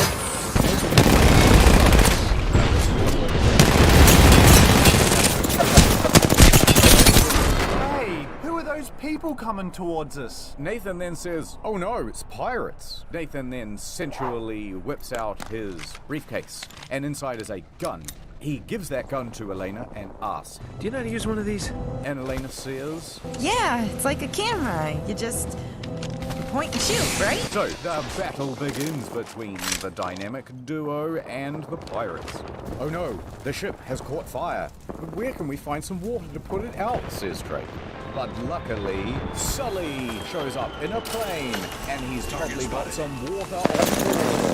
The pair jumps overboard, as the ship explodes behind. Sully then lands in the ocean, and Nathan and Elena Victor Sullivan introduces himself to Elena. Hello, my name is Sully, and I am the super racist. Oh, what the heck, Sully? Now the three of them fly away as they fly. Nathan goes Sully and Sully says, something about Mexican. Oh, come on, Sully. Oh, that's not right. And then Nathan says, this is my dad's lost diary. It's like 400 years ago. Nathan and Sully and Elena is walking along the dock taking a phone call with the producer. Nathan says, there's something shit up. My dad died. It's called the Angel.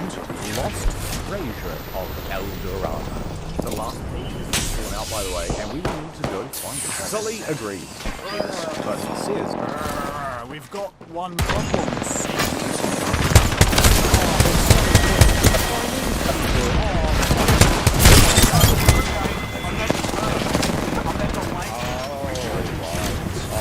That's Sully. Nate agrees that Elena is a liability, and then Nate goes ultimate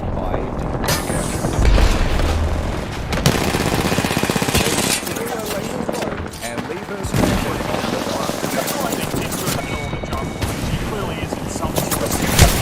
So we cut to Nate and Sully searching through the jungle. They go to a spot they found on the map in Drake's diary. Nate searches around and finds entrance to an underground temple. Sully then asks, where's all the gold? You don't understand, Sully. It's been picked clean centuries ago. But look at this. It's a piece of tin. That means that the Spanish were here. They love tin. Sully becomes angry. Saying, I'll tell you something else about the Spanish name. No, Sully, no!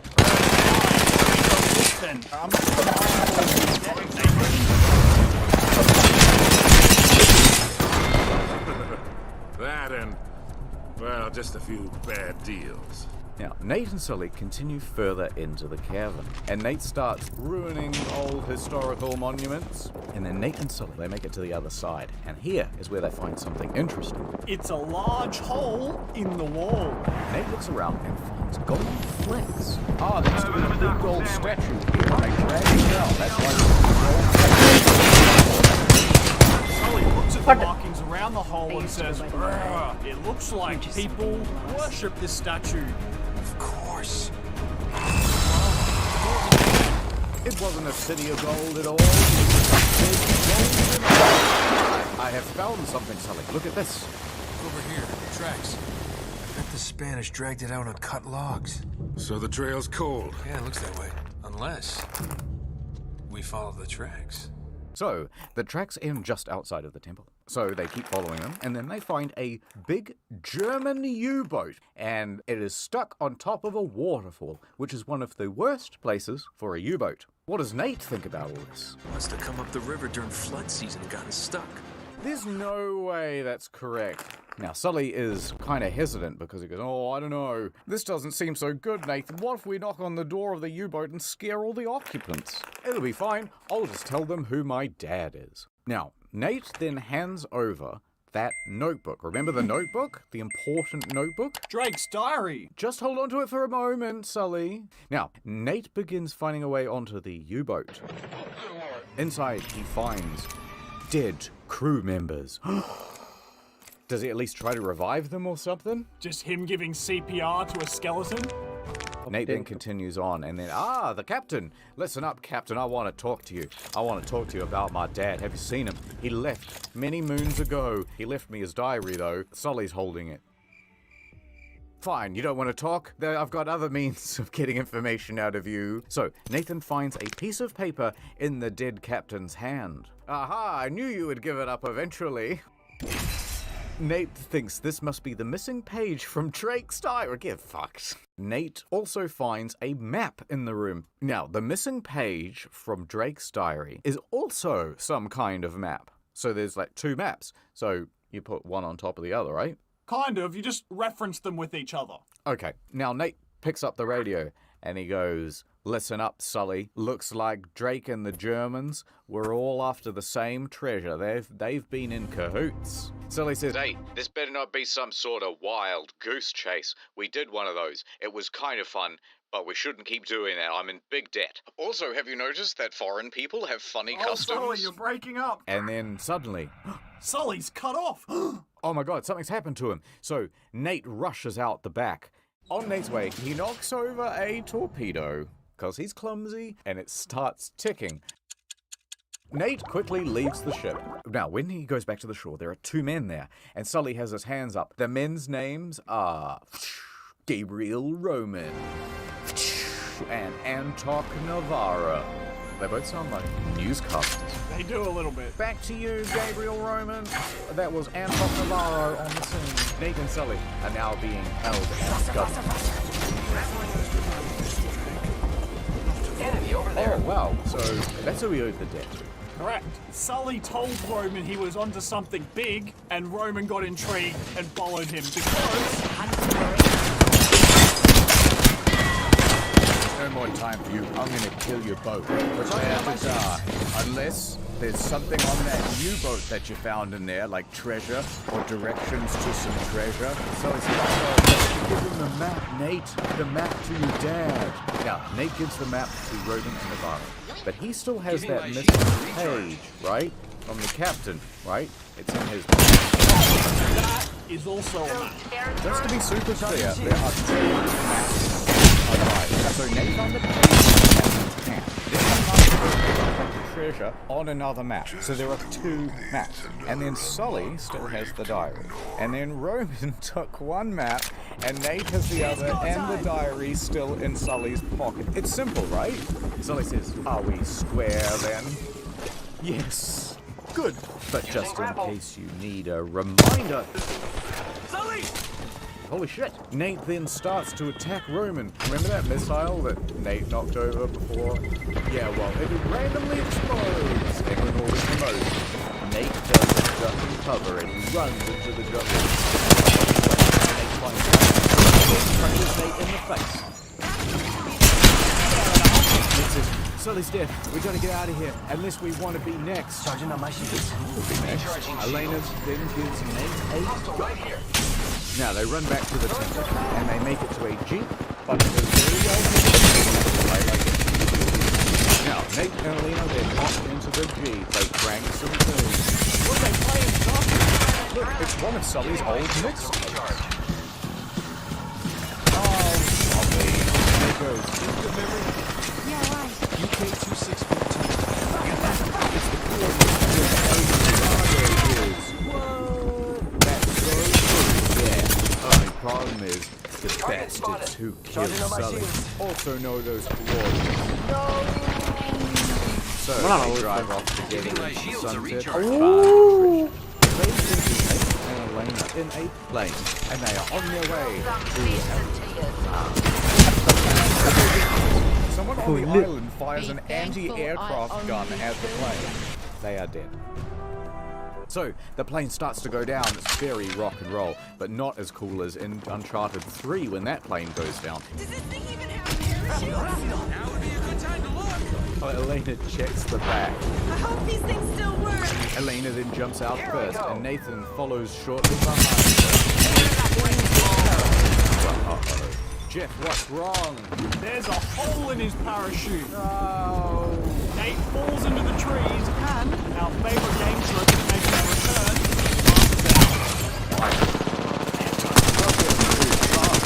Pixel Man, the lesser-known extra from Uncharted.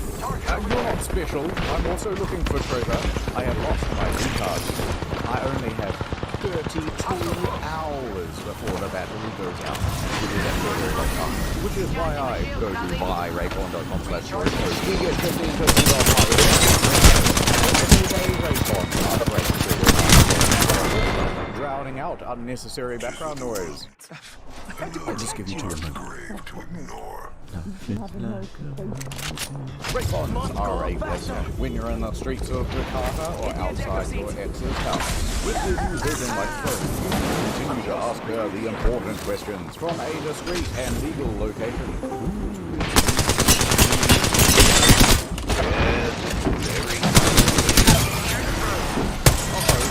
Scene time, fellas. Lucky for me, the Raycon Everyday Earbuds fit so beautifully in the ear, and with their they never fall out. Uncharted, quick, look at this. I found 50,000 5-star reviews. And if you go to buyraycon.com/remote, you can get 15% off your order. Because now Raycons have a bunch of new news profiles. There is The Pure, which is perfect for listening to audiobooks. It's hard, but it happens. You know what that is. And then the bassy one, because some people like the bass. Oh, come on, Rafe. At least give them a go. They're so comfortable with their silky rubber fit. Let me just... See? He loves them. Sorry, guys. I was just taking a call. Anyway... Oh. Go to buyrate1.com/story mode. Use the link in the ഓ ഇന്നലെ ഇത് വന്നല്ലേ link click വന്നല്ലേ Nate reading. And angel stat. Nate cuts himself and falls to the ground. Like that Tomb Raider game. Nate sees smoke in the distance. This must be the rain. He has seen nothing. Smoke made out of the wreckage of a plane. So this one is slightly smarter than all the other guys. Nate starts making his way through Yeah, Roman and Navarro are already here. Anyway, Jeff, let me tell you, there's a plane and a tree. Nate then climbs a rope and investigates the wreck. Inside the wreck, he manages to find a map from Drake's diary. It's a photo of a How has it not been set on fire? Your luck. Now, Nate looks outside the window. He can see Elena's parachute is caught in some old ruins. Oh, she died. There's no need to go that way. Leo. I couldn't bear to see her body in that state. Nate heads towards the parachute. He then finds Elena's parachute, but it's empty. Oh, she's alive. Fantastic. Nate then climbs up the ruins that this parachute is attached to, and then he zip lines into an enemy control room. Nate looks up and he sees, oh, Elena, I see you. You're in some old ruined building, and it looks like she is capturing some B-roll footage. Suddenly, the radio turns on. Hello? Nate goes, oh, I should say something. And so he tries to fool the guards by speaking in Malay. It worked. Oh boy. It did not work. Nate fights his way, kills a lot of people, and then he goes to a new place. Nate finds a wall. And scrawled on that wall is a big diagram, which is very handy, and for some reason it is written in pretty legible English. Fletcher, we have gone to the Great Tower. I pray that you will meet us there. Francis Drake. Nate wonders, what was my dad plotting? Nate then walks out onto the balcony and looks through the telescope. Ah, yes, an old building. Also, look at all these shipwrecks, very cool. Also, there's Elena, my favorite co-worker. But it looks like guards are about to ambush Elena. I've got to save my co-worker, says Nathan, and he starts firing wildly in her direction. But then one of the guards throws a grenade, blowing up the balcony, knocking out Drake. Unconscious mode. Oh no. Nate awakens in a prison cell to Elena throwing rocks at him through the window. Take that, dummy. Elena looks at the wall and says, Traditional sandstone, brick, and stucco. Limestone mortar, huh? Nate says, how do you know so much about this, you fucking weirdo? My show, Episode 4, Architects of the New World. Yep. It'll just take a tug to pull these bars out. All I hear is blah, blah, blah, Elena. Get me out of here already. I'm gonna go off and grab something. Elena runs off to grab something. The best character in the entire game shows up, and his name is Eddie Raja. Now he comes in to see Nate, and he goes, listen here, Francis Drake, if that is your father's name. I have taken the missing page from your dad's book, and I would like to make a deal with you. Tell you what, lead me to the gold, and I just might let you live. But then Nathan retorts, I ain't gonna do that, Raja. I'm getting that gold off of myself. Raja becomes very angry. Suddenly, a hook is attached to the bars on the windows, and Elena pulls the whole wall out using a jeep. Raja is then like, what? And Nate walks up to him and he goes, yoink, and he grabs that page. Nate and Elena get into a car with a machine gun. They run away as guards chase them, and Nate mows them down. They jump a broken bridge in the Jeep and lose the guards. That's very cool. But then they come to a cliff. Elena pulls the handbrake and does a handbrake turn. Now, Mr. Uncharted was not wearing his seatbelt, and so he slides right off the back of the vehicle. Elena says, take my hand, Uncharted. You'll fall to your death. Let me pull you back up. Nate then tries to drive away, but the Jeep is stuck, so the wheels are just spinning. Then suddenly Raja pulls up, and he starts threatening Nate and Elena, and he says, Now, give me that map. Hold on. All right, you got me, fair and square. Hey, don't move. Relax, Eddie. Just getting the map like you asked. I'm reaching for the map. Oh, I put the car in reverse and I've taken it backwards off the cliff. And then let me tell you what else happens. Tell me, Zuck. They're dead. So they surface from the water. I'm so glad they have not drowned. They are now in a city. A drowned city. It's Atlantis. Nate and Elena begin fighting their way through Atlantis. They manage to wait. There's guards down here too. There's guards everywhere. Fuck off. They manage to find a spot to rest for a minute, and Nathan goes, boy, there sure are a lot of conceits to this game. There wouldn't be guards here at all. Why do they need information from me? How are there this many guards? I've killed literally hundreds of people by this point. And Elena goes, hey Nate, why don't you shut the fuck up? I gotta show you something. I filmed this earlier. Oh, not that one. Whoops, this one. So Elena shows Nate that building that he spied before with the telescope. Here it is in black and white, Nate looking at it. Elena tells Nate that's the harbor. The harbor is where all the boats coming in would have unloaded their cargo. Oh, boring. Why are you telling me this, Jeff? Because if El Dorado came to this island, it would have had to gone through that harbor. Now, Nate then spies a boat in the footage, and he goes, it's a boat. We can escape on a boat. This one is slightly smarter than... But then Elena says, so what? We're just gonna give up? Not go after the treasure, which is why we're here? And Nate goes, well, we're pretty outnumbered, and to be honest, it would be pretty funny if you died, Elena, but I couldn't have that on my conscience. And also, I don't want to die. If you're gonna quit, you quit, but don't use me as an excuse, you gross man. Fine, I'll do it, Elena. I'll find that treasure, but this time, I'll drive. Yeah, map. So doesn't matter. They hop onto a jet ski, which is conveniently placed there, and they start fighting their way through the flooded city. Elena says, hey, I once read a story about a cursed Inca treasure. Yada, yada, yada, says Nate. Oh, I'm sick of hearing your boring ass stories that don't seem to go anywhere. And then Elena says, something bad happened here. A whole colony just doesn't up and vanish, Nate. Jesus, piece the clues together. Yeah, like they all died from some sort of plague or something. That's so dumb, Elena. Why don't you shut up? Now, they ride around on the jet ski, which is fun. We need to locate and a then bomb. they manage to get to a harbor, which is not as fun. Oh, this map. Now, when they're in the harbor, This they find map. a room, and that has all of the old ship manifests. Nate starts looking through. How do I get that? This one? Maybe these are all clues. And then he finds a ship called Your drone has found a bomb. Esperanza, and it was carrying a gold statue that weighed about 20 arrobas. Quick, Jeff, what's that in shipping weight? It's 294 kilos. That's a lot of gold. What a gold.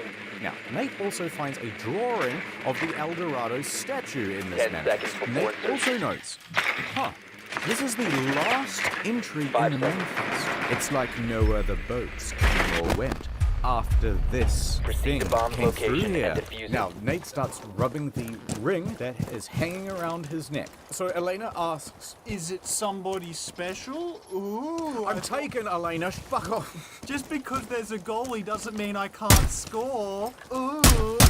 Nate reveals it's my dad's. He also says, check out the date. Oh, it's the 29th of January, 1596. That's right, that's our anniversary. Also, it's the day after he went missing. I'm a lot older than I look.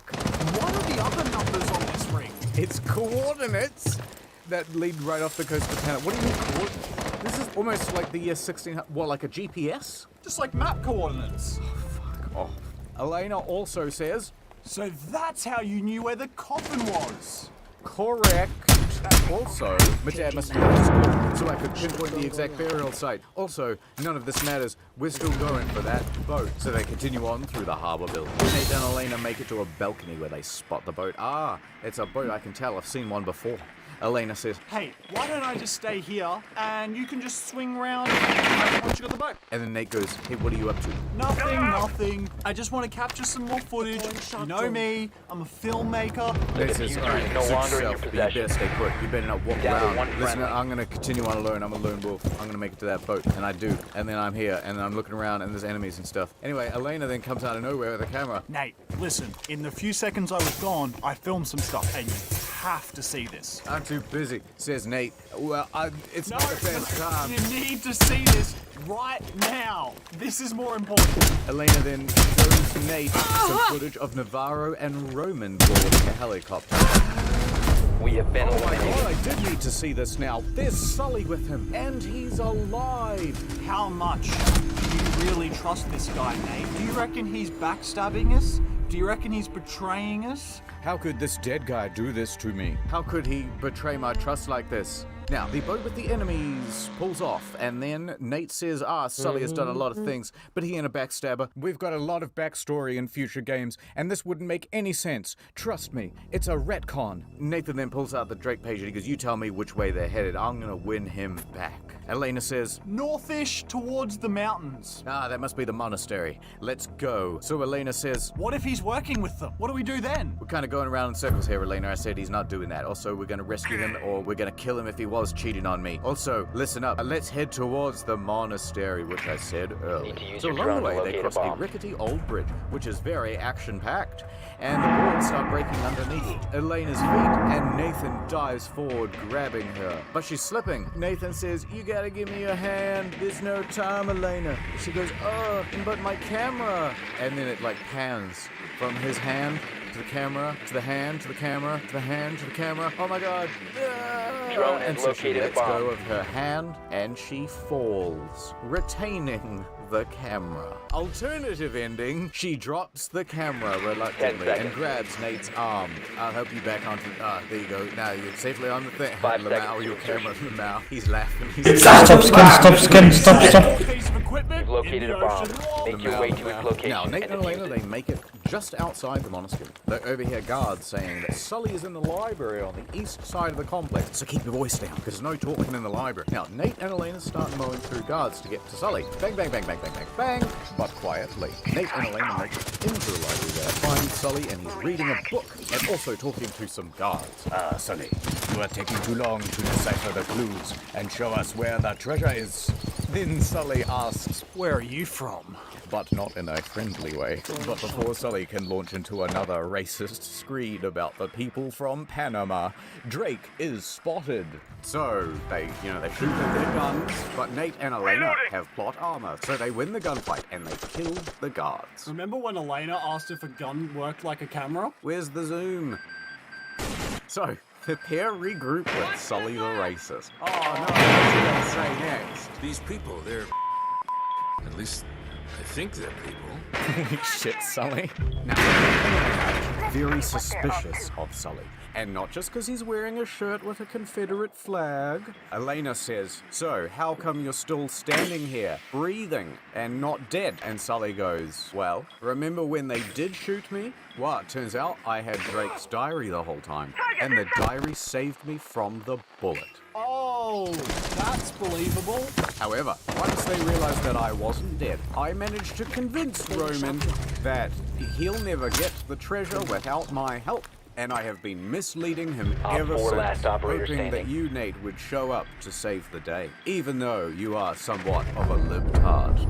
Op 4 neutralized. So Elena says, Mission hey, successful. where is Roman now? And, the rest of his cronies. And Sully says, well, I sent them to the other side of the monastery to chase a red herring. And Sully then shows Nate and Elena a symbol of a heart with keys through it. Sully says this is the symbol that the Spanish used to mark their secret vaults. And the treasure is right here in the monastery. Sully says, find the symbol, find the vault.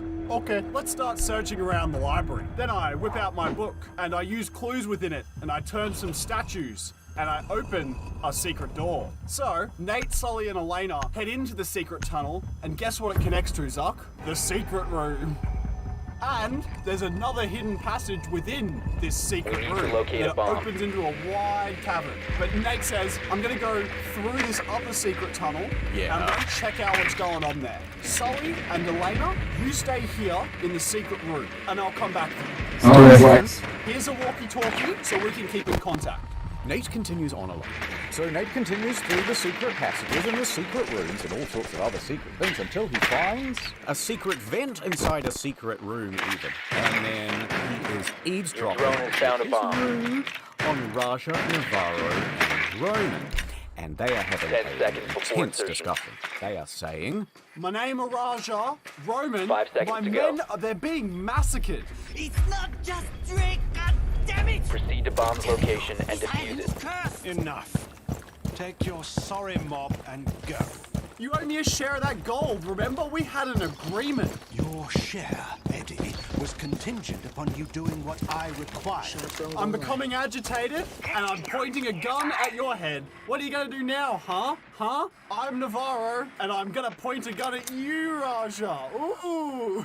You know what, Raja? Why don't you just leave? No one wants you here anyway. And then Raja actually does just leave. He stalks away, which is the best way to end a Mexican standoff. And then Roman goes, oh, remind me again, why did you even employ him? Well, you said you wanted someone cheap. Well, you get what you pay for, I suppose. Anyway, I want to know, Navarro, are you worth paying for as well? Are you going to help me find this vault or not? I'm gonna help you find the vault. I just need a bit more time. Nate continues on, and he makes it inside a church. Suddenly, Sully radios Nate. Listen up, soy boy. There's a secret gallery at the top of that church. Why don't you go find out what's in there? So Nate goes to the top of the church to check it out. And then once at the top of the church, Nate sees that there is a heart symbol from Drake's diary. You know, the thing that... with the keys in it. And also the rainbow, and also one of those fist symbols, and also the Ukrainian flag. Love is love. Says Sully to Nate. Surprisingly PC there, Sully. Oh, it's 2022, Nate, and I'm accepting all types of folks, except for foreigners. It's weird the topic to have issues with. Nate pulls down some of the large keys on the wall, and he opens the window. Inside is another stained glass window with a heart symbol on it. But once he opens it, he sees a building that also has a heart symbol on it, and also Roman and Navarro. Nathan radio Sully, and he goes, hey Sully, that red herring that you sent Roman and Navarro on, well, you're a bit of a fucking dingus, because that's where the treasure actually is. So I need you to make a distraction so that I can sneak in. You got it, kid. One diversion. Coming right up. Alright, we're gonna speed things up a little bit here. So Sully makes a diversion. Roman and Navarro chase after Sully, leaving the building. Nate then sneaks into the building, and Sully and Elena are already inside the building. And Nate notices that, there's some symbols, Drake's diary, da-da-da-da-da, secret passage, they go inside. Once inside, Elena then steps on a pressure plate, which closes the passage behind them. Sully is stuck on one side. Ooh, Elena and Drake, finally some alone time. But there is no romantic interest, insists Drake. Then radio Sully and he says, hey, why don't you go back to the library and we'll figure out. Thank you, I'll be here all night, every night. This is it. Every night. In my dreams, I game has been leading up to. I feel Nate and you. Elena make it to a big Every there is the night in body my dreams, of Sir I see Francis you. Drake. I He's dead. see They were too late. We missed you. him by minutes. So Nate goes, it's funny, it looks like Francis Drake never actually found El Dorado. He just died here. Lamau. Rip. Nate then gives the ring, which is around his neck, to Drake and says, So much for greatness. this guy sucks. He did some stuff, but he didn't find Secure the big bombs. gold. And he's kicking the corpse around the room. Nate and Elena then start looking for a way out. Nate lifts up Elena to a higher level. You're heavier than you look. And she climbs up, but then suddenly an explosion happens. location and compromised. Plan accordingly. Wall Nate then points his gun at him and says, hey, why don't you take it easy, fella? I won't be doing that. But they are interrupted. There is a noise coming from the room behind them. What's going on? You didn't see them? We're trapped here, Nate. We're all dead. What are you talking about? Reinforcing the walls! Oh, suddenly a mysterious creature 10 then jumps seconds. out of nowhere and grabs Raja's men and disappears into the Changing black void. Raja and Nate then get swamped by these creatures. Which are called Descendants. Bomb located by Op 4. We did, the game developers. Suddenly, Nate and Raja have to fight together. They make some witty quips at one another. I hate your guts. And they fight off the Descendants. You ugly kunyuk! And Sully is there taking notes. Is that a new type of slur? What does that one mean? Don't mess with Eddie Raja! However, halfway through the fight, one of the Descendants pulls Eddie over the edge. Like that is like a vampire. He's dead. Oh, so Nate is left alone to fight the Descendants. Then suddenly Elena shows up. Nate, take this rope and climb up away from the Descendants. Please, I love you. Nate quickly climbs the rope away from the Descendants. Elena and Nate start running, Deploying with the welcome descendants mat. hot on their tail. They make it into another room. Nate closes the door and locks it behind him. And then they look around. What is this place? It's an old German control center. They find a drawing of the monastery, and it says, "The Germans found El Dorado." Nate then points at the drawing and says, "Hey, look at this. If this is still where the statue is now, then we are right on top of it." Nate and Elena buy an elevator, and they think that's our way out of here. But it has no power. The Nazis didn't pay their electric bill. Nate says, "Okay, this elevator, it's broken. I need to get to the generator room to power it so that it is not broken." Elena says, "You'll have to go take care of it, Nate." One friendly and operator smashes remaining. a window. "Can't you see? I'm in this wheelchair. I couldn't possibly do it. You'll have to go on alone." So Nate goes on alone. He finds more descendants and he makes it to the generator room. He flips his switch. That was easy. He fights them all off and he heads back to the German room. Then on his way back to one of the rooms, there's a projector playing some film. The film shows El Dorado, his favorite movie. All It friendlies also have been shows the neutralized. statue, as well as a man beside it who looks very angry. Uh-oh. Next to the projectors is also a photo of Drake's corpse, which is next to El Dorado. Also, there is a note from Drake. It says, "Really enjoyed my trip to El Dorado. Can't wait to get home. Also, the gold of El Dorado is cursed. It bears a terrible price, and the Spaniards have unleashed hell, and they have become demons. All of my men have been murdered. And at risk of having the curse spread, I have destroyed all of the ships, and I will drown this cursed city. There is such a great evil here that it can never leave these shores." Ooh. Nate then continues on fighting the descendants. Nate then makes it to another control room, which is across the control Secure the room bombs. from Elena. And then Elena says, "Help me, Nate. I have been captured by Roman and Navarro. They're wheeling me off to places unknown." They already took the brakes off, so I can't stop them. And Roman says, "Haha, thank you, Nate, for leading me Wall to the secure! Dorado. Also, I'm going to keep Bomb Elena location in order to compromised. discourage Plan me and Sully from trying anything." That won't stop me. You think I care about this woman? Navarro and Elena then leave. "Wow, I'm really in a pickle," says Nate. But it gets 10 worse. seconds Because he's swarmed by Wall Roman fortified! guards. Nate fights his way through the guards. They're wheeling Changing Elena mags! away. We Op have 4 to has get her located a back. bomb. Sully Be ready says, for hostile action. I'm currently sitting down in front of the church, so you're going to have to come and clear out the church so that I can leave, because I'm incapable of doing anything on my own. I'm also in a wheelchair now. Sully and Nate then regroup, and Nate pushes him into the church. There's supposed to be more accessibility in games, right? Yes. We're doing it. Who says heroes can't be real? Probably Sully. Feed active. Nate and Sully then open up a new passage, and there is a tomb. In the tomb is the thing they have been looking for across the whole span of the game. Uh-oh. All of a sudden, Elena is peeled out from behind the wall. Navarro and Roman right behind them. Nate and Sully point their guns at Roman, but the guards are also there pointing guns back at Nate and Sully. This is some sort of very complicated Mexican standoff. Roman says, "Drop your weapons, or you're gonna have 2 flat tires on your hands." Nate and Sully go, "Okay, okay," and they drop their weapons. Roman then approaches El Dorado, and he goes, "My God, look at the glory of it all. That's only a shell. The real treasure is inside, like a Cadbury cream egg." Okay, just to clarify, this big thing is El Dorado. It's not a city, it's a statue. So, Roman One friendly operator remaining. the Dorado. And inside is a corpse. This isn't a good prize, what the heck? And a cloud of dust is thrown into the air, and it seems as though the mummy is smoking 4 cigarettes at once. This triggers Roman's asthma. Navarro leans into Elena and says, "Watch this."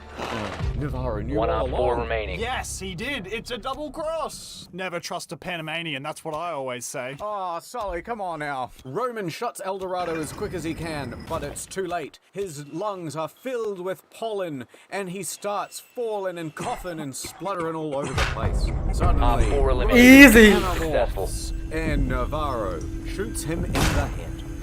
So, in case we're all not picking up, the Descendants used to be Ah. The Descendants found El Dorado, and they opened it, and they inhaled the pollen. Oh no. And then they all became what they are now. And that is just what has happened to Roman. Alright, guards. Take the El Oh, Dorado. no, മോനെ, ആ സന്തോഷമായിട്ട് This is- എനിക്ക് No, ചിരി you can't do സഹിക്കാൻ that. It wiped out an entire colony. You don't know what you're doing. ഒരു traps The only one who knows what he's doing. Look at Roman here. Do you know what this is worth to the right buyer? We could start a whole chemical warfare. The statue then starts being lifted out by helicopter. Navarro then grabs onto the back of Elena's wheelchair and goes rushing out of the room. And the Descendants start swarming the area. Protect the bomb. The Spaniards, Sully. They never left. This gives Nate and Sully the opportunity to knock the guards out, and they steal their shotguns. Click, click. Nate says, no, we have to stop El Dorado. We have to stop them from getting it off the island. They're going to sell it at a wet market. Nate then runs and jumps onto the El has located a Dorado. bomb. The helicopter Plan your defenses continues accordingly. lifting upwards. We then see a shot inside the helicopter, and somehow Navarro and Elena are now inside it. A guard then opens fire on Nate's helicopter. Elena then kicks the guard out, and he falls. Oh my god, she was faking it the whole time. What an incredible ruse. As the guard falls, though, he accidentally shoots the pilot. Uh-oh. Navarro goes, and he takes control Bomb of the located by helicopter. Op 4. It flies over a freighter, and Nate jumps onto it. The helicopter crashes onto the freighter. Navarro gets out of the ruined helicopter and he instructs, kill Nate. Nate fights them in and kills all of them. So tough. Nate then gets to Navarro, but then Navarro goes, haha, and he blows up an explosive crate. This knocks Nate back and disarms him. It's a one-on-one fight time. Nate, naturally, wins. And just presumes Navarro is dead from punching, and Drake doesn't even bother disarming him. Nate then runs over and pulls Elena from the wrecked helicopter. I've got bad news, Elena. Your legs, they're horribly mangled. You'll never walk again. But then Navarro gets up. No! Nate then pushes the wrecked helicopter off the boat, and the wrecked helicopter still has a rope attached to it, which tightens around Navarro's leg, and it pulls him and the El Dorado statue into the ocean. Adios, asshole.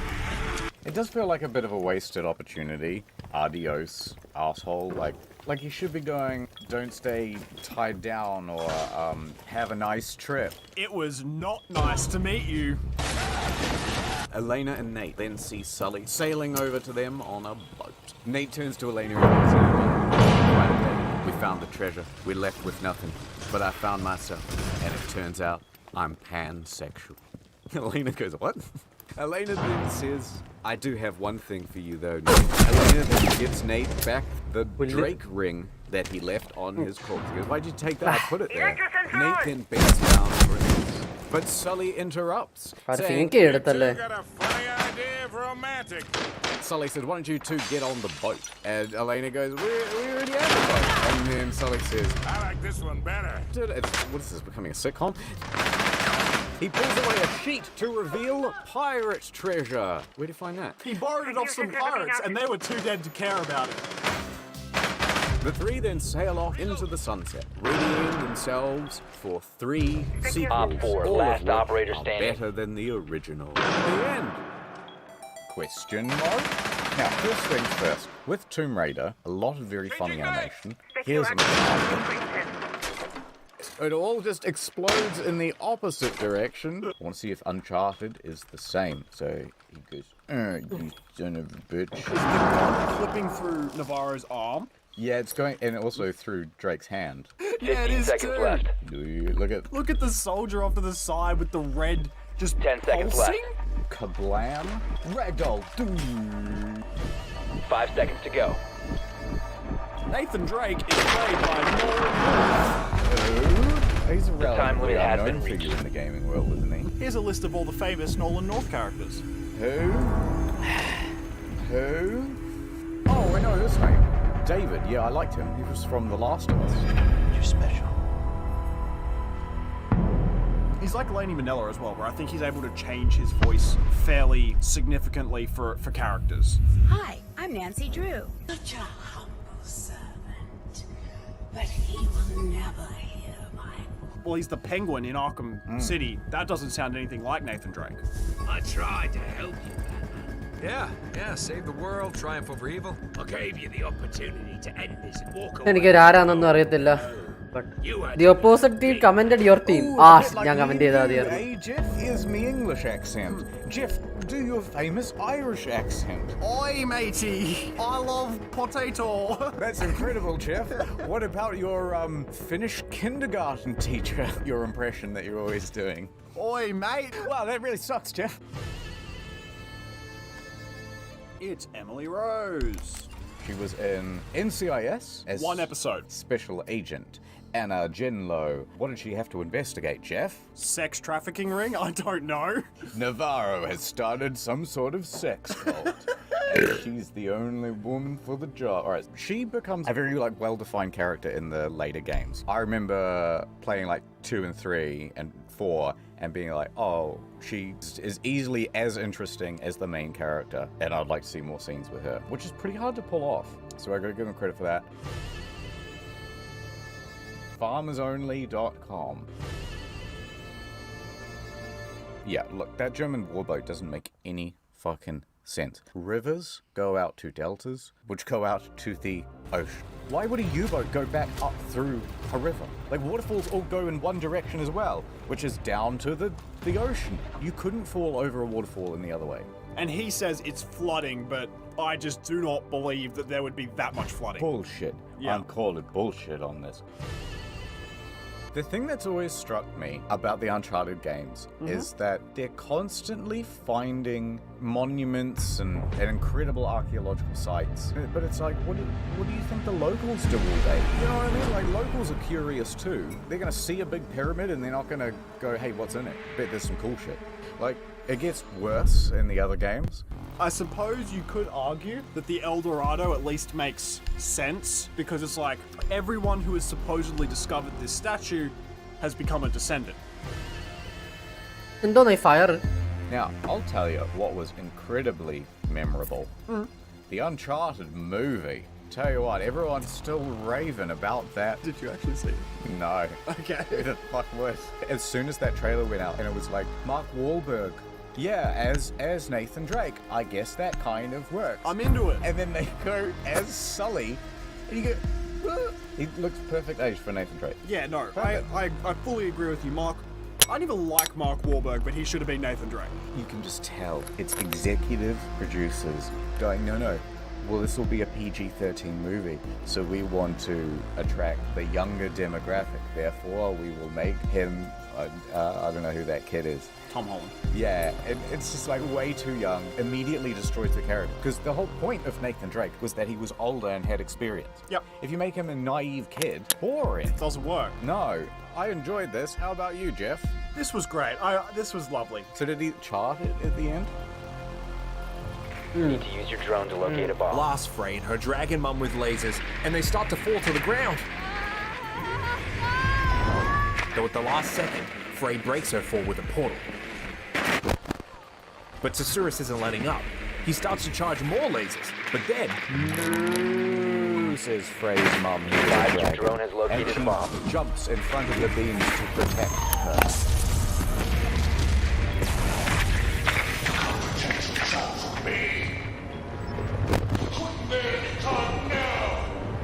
10 seconds. No! Oh no. 5 seconds. Is Frey's mum dead? You can't die. Afraid so. Not yet. Not now. You've located a bomb. Make your way to its location and defuse We never it. even got to try breastfeeding.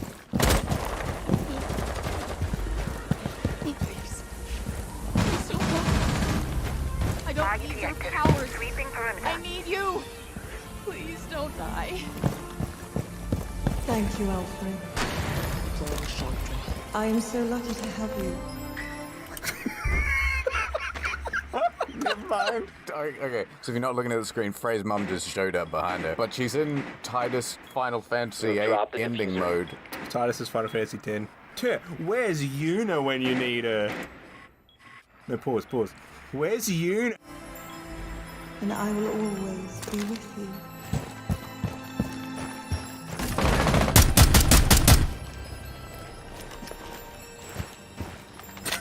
Anyway, they hug, and Frey's mum begins to fade away. I'm getting out of this fucking game. This is Frey's mum. And as Frey's mum dies, she passes on the last of her powers. How do you fancy your chances on your own? But what Sus doesn't know is that Frey has just leveled up. Now she's got the power of all the Tantas. I'm Tanta Frey, daughter of Sintas, protector of Assia. She then summons a big energy supplement.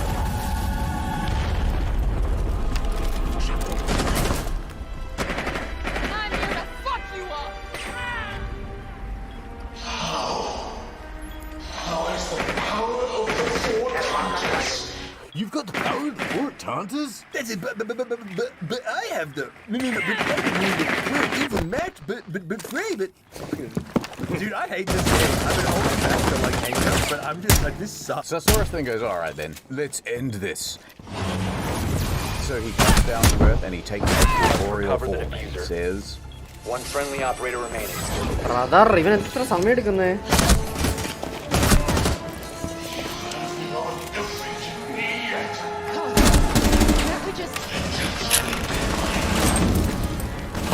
Activates her portal power and takes them both to Silverdrag-N so that she can use all of her power without destroying the city. It seems like Sus might actually win this one. Frey tries to talk Sus down, but... I don't get why you... Why are you doing all the bad stuff? You will never get me, Frey. 10 seconds left. Purposeless, meaningless brat. You're right. 5 seconds left. I probably wouldn't. Even when you think The you time are. limit has been But she reached. can't Reddit her way out of this one. Spare me. Sasaurus got powering up. Frey then gets... Nay. Kamehameha, buddy. All seems lost. But suddenly, Avengers thing. The four Tantas appear behind Frey. And together, the 5 of them combine their powers to trap Sasaurus for good. You gotta press L2 now too, Frey. I'm waking up. Yeah, she does. Sasaurus turns into a big golden mist. From it, there's only one golden bird left, flying around.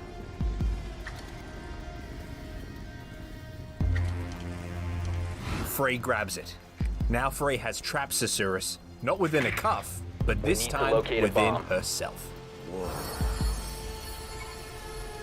She just orgasmed. Drone has located a bomb. You're not going anywhere.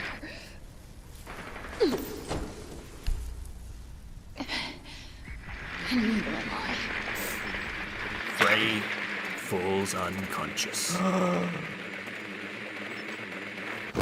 And I will always be with you. Later, Frey is woken up by Auden. 10 seconds to go. Oh, fuck, Auden. Frey, you beat it. You 5 seconds beat to go. the imposter, and you freed Athia from the breaking. You found a bomb. Make your way to its location and defuse it. Yay! Look at her fucking face. Oh.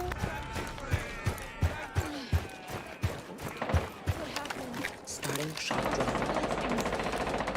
I did it. Frey has saved Athia. Really? Everyone is gathered around in the farm, hugging and touching Frey. Mine deployed.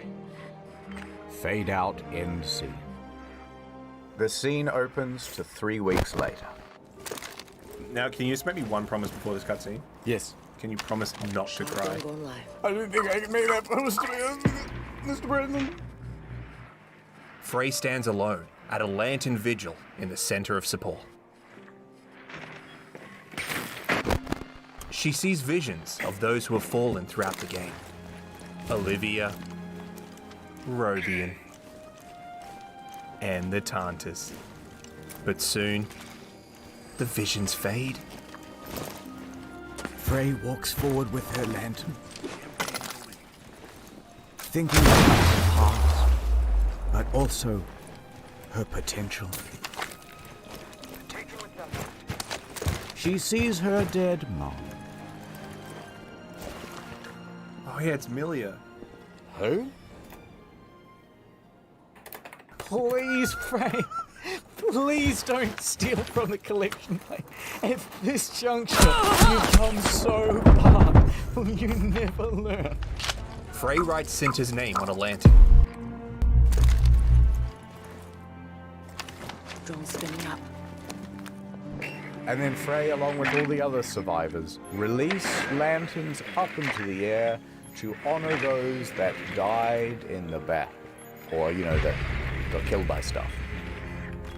The lanterns then all float up into the air, into the night sky, to join the stars above. Mr. Preston, they're with the angels now.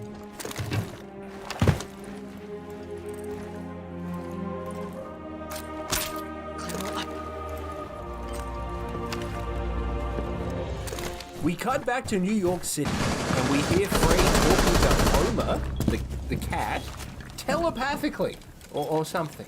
Hey, Homer. Sorry, it's been a while. I know. You miss me? 15 seconds. Nah, I bet you got a full belly. There is no longer in your possession. 10 seconds. Fist him, Friendly last operator standing. And I hope that you'll let the judge Right. know All that I'm friendly open.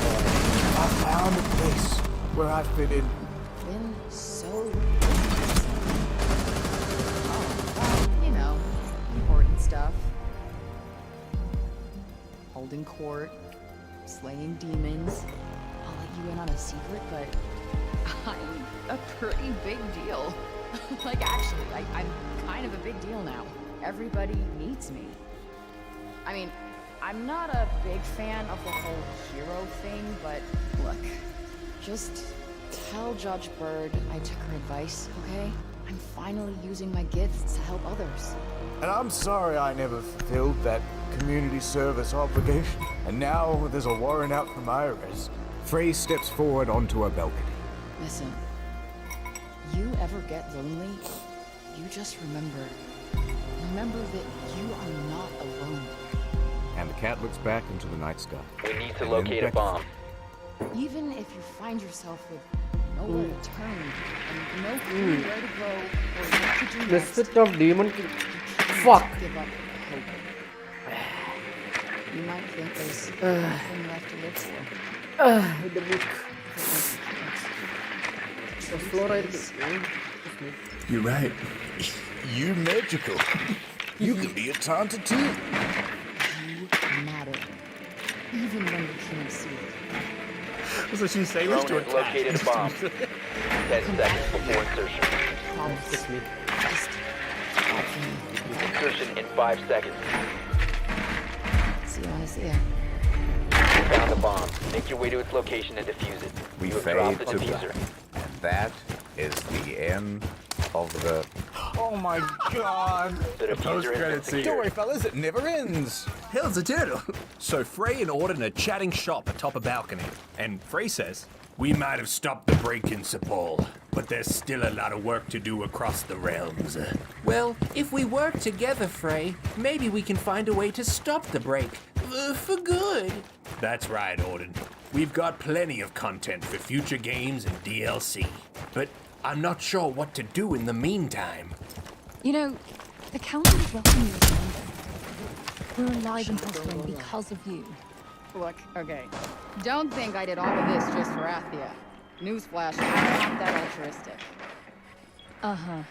But I can think of someone who'd be pretty good at it. Who? You. I know, I just wanted you to say it. Auden is then called away to deal with some city problems. There you are, Auden. Johedi's been looking for you. She says they're out of food in the kitchen. See you later. Say hi to Joe for me. Frey keeps talking out loud, seemingly to no one. And now the real work begins. Damn. That is a lot of land for just one girl to cover. But then we hear a familiar voice. But damn, that's on the line. Isn't that right, Cuff? It's very good. Frey gets ready to continue her mission along with the cuff. We can see it's now tattooed on her arm. Full sleeve.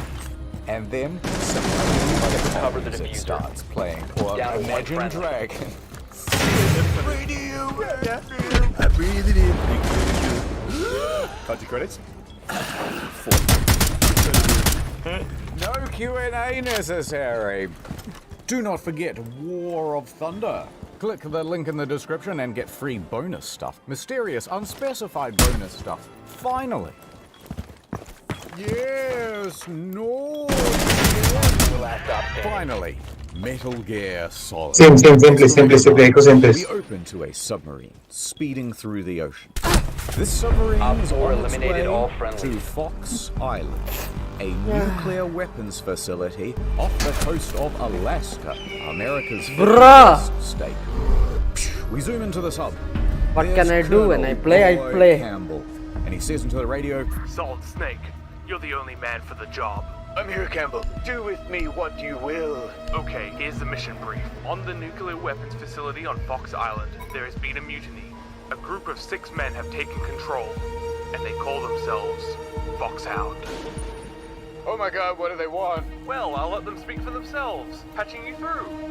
Ah, yes, we want $1 billion in non-sequential $1 bills and the remains of a dead guy. His name is Big Boss. Send us his corpse. Oh my god, what if you don't get it? Well, then we're going to launch Protect the bombs. Nuclear weapon. My god. No one threatens my country with a nuke, damn it. Campbell, it's time to send in the snake. That's me. That's my catchphrase. I'm gonna murder everybody. It's gonna be a slaughter. I love it, bro. No, wait, Snake. You don't understand. The situation is more delicate than that. They have hostages. Important hostages. Those hostages are Donald Anderson, the DARPA chief, and Kenneth Baker, president of Arms Tech. We need you not to kill those 2 people specifically. Kill the DARPA chief and some Baker. I got it, Captain. We'll get you as close as we can, and then we're gonna shoot down this cool mini-sub. And then you're on your own. Op 4 has located the Snake bomb. is fired out in a mini-sub. Heads down. Go get him, So mate. he arrives at the base, and when he gets there, Snake is burst from the mini-sub out into the water, natural style, and then he starts swimming towards the shore. He gets there, and this is the very start of the game. You finally get control of Solid Snake. Snake then goes out and he kills some of the guards. But quietly. That's right. So on the other side of this room is an elevator, and on that elevator is a mysterious man. There he is. I'm gonna get him. And he tells the guards, "Oh, guards, you have to be on alert. Someone could be trying to infiltrate the base. Anyway, I'm going up this elevator. Goodbye. So, Snake quickly finds a hiding place, and he calls the colonel. He goes, Colonel, who is that long blonde-haired dazzler? Ah, that man? Yes, that is Liquid Snake, and he is the leader of the Foxhound. You guys have the same code name, being Snake. So I'm Solid Snake, and the bad guy is called Liquid Snake? Will that come up in the plot later on? Don't spoil it. Don't spoil it. Snake, take that elevator to the surface. Make sure no one sees you. That would totally blow the mission. Well, that makes sense. All right. So, you catch the elevator, and then you go to the surface. He takes off all of his swimsuits, and puts a really fucking cool All friendlies have been neutralized. Snake reaches the ground floor, and he starts looking around, and he sees a bunch of guards and stuff. So he hides behind a box, and he quickly calls up the colonel. Colonel, what am I supposed to do? There are guards everywhere, and it's so cold out here. How am I supposed to sneak around stealthily when my teeth are chattering? Hold up, Snake. Here's Naomi with some more info. Ah, Snake, don't worry about the cold. You see, we gave you an injection. An injection? Yes, an injection. It has nanomachines inside of it that will help you stay warm. Wow, very sci-fi. Although you'd think I'd be used to the temperature by now. Anyway, Snake, what's important is, you see, ever since Zanzibar, my latest mission, I decided to go into retirement. And Okay, from there, anyways, I was ഞാൻ living ഇന്നത്തേക്ക് in the നിർത്തുകയാണ് wilderness of കാരണം Alaska, dailies എല്ലാം on തീർന്നു. my I own. Guess Blazing ഡോട്ടോ കളിക്കാനുണ്ട്, ഞാൻ my പിന്നെ own കളിച്ചോളാം. trail, lone wolf, And I guess തൽക്കാലം MGTOW നിർത്തുകയാണ്. lifestyle. And പതിവ് And പോലെ anyway, good what bye, were you saying? GG's and to be continued. Bye bye.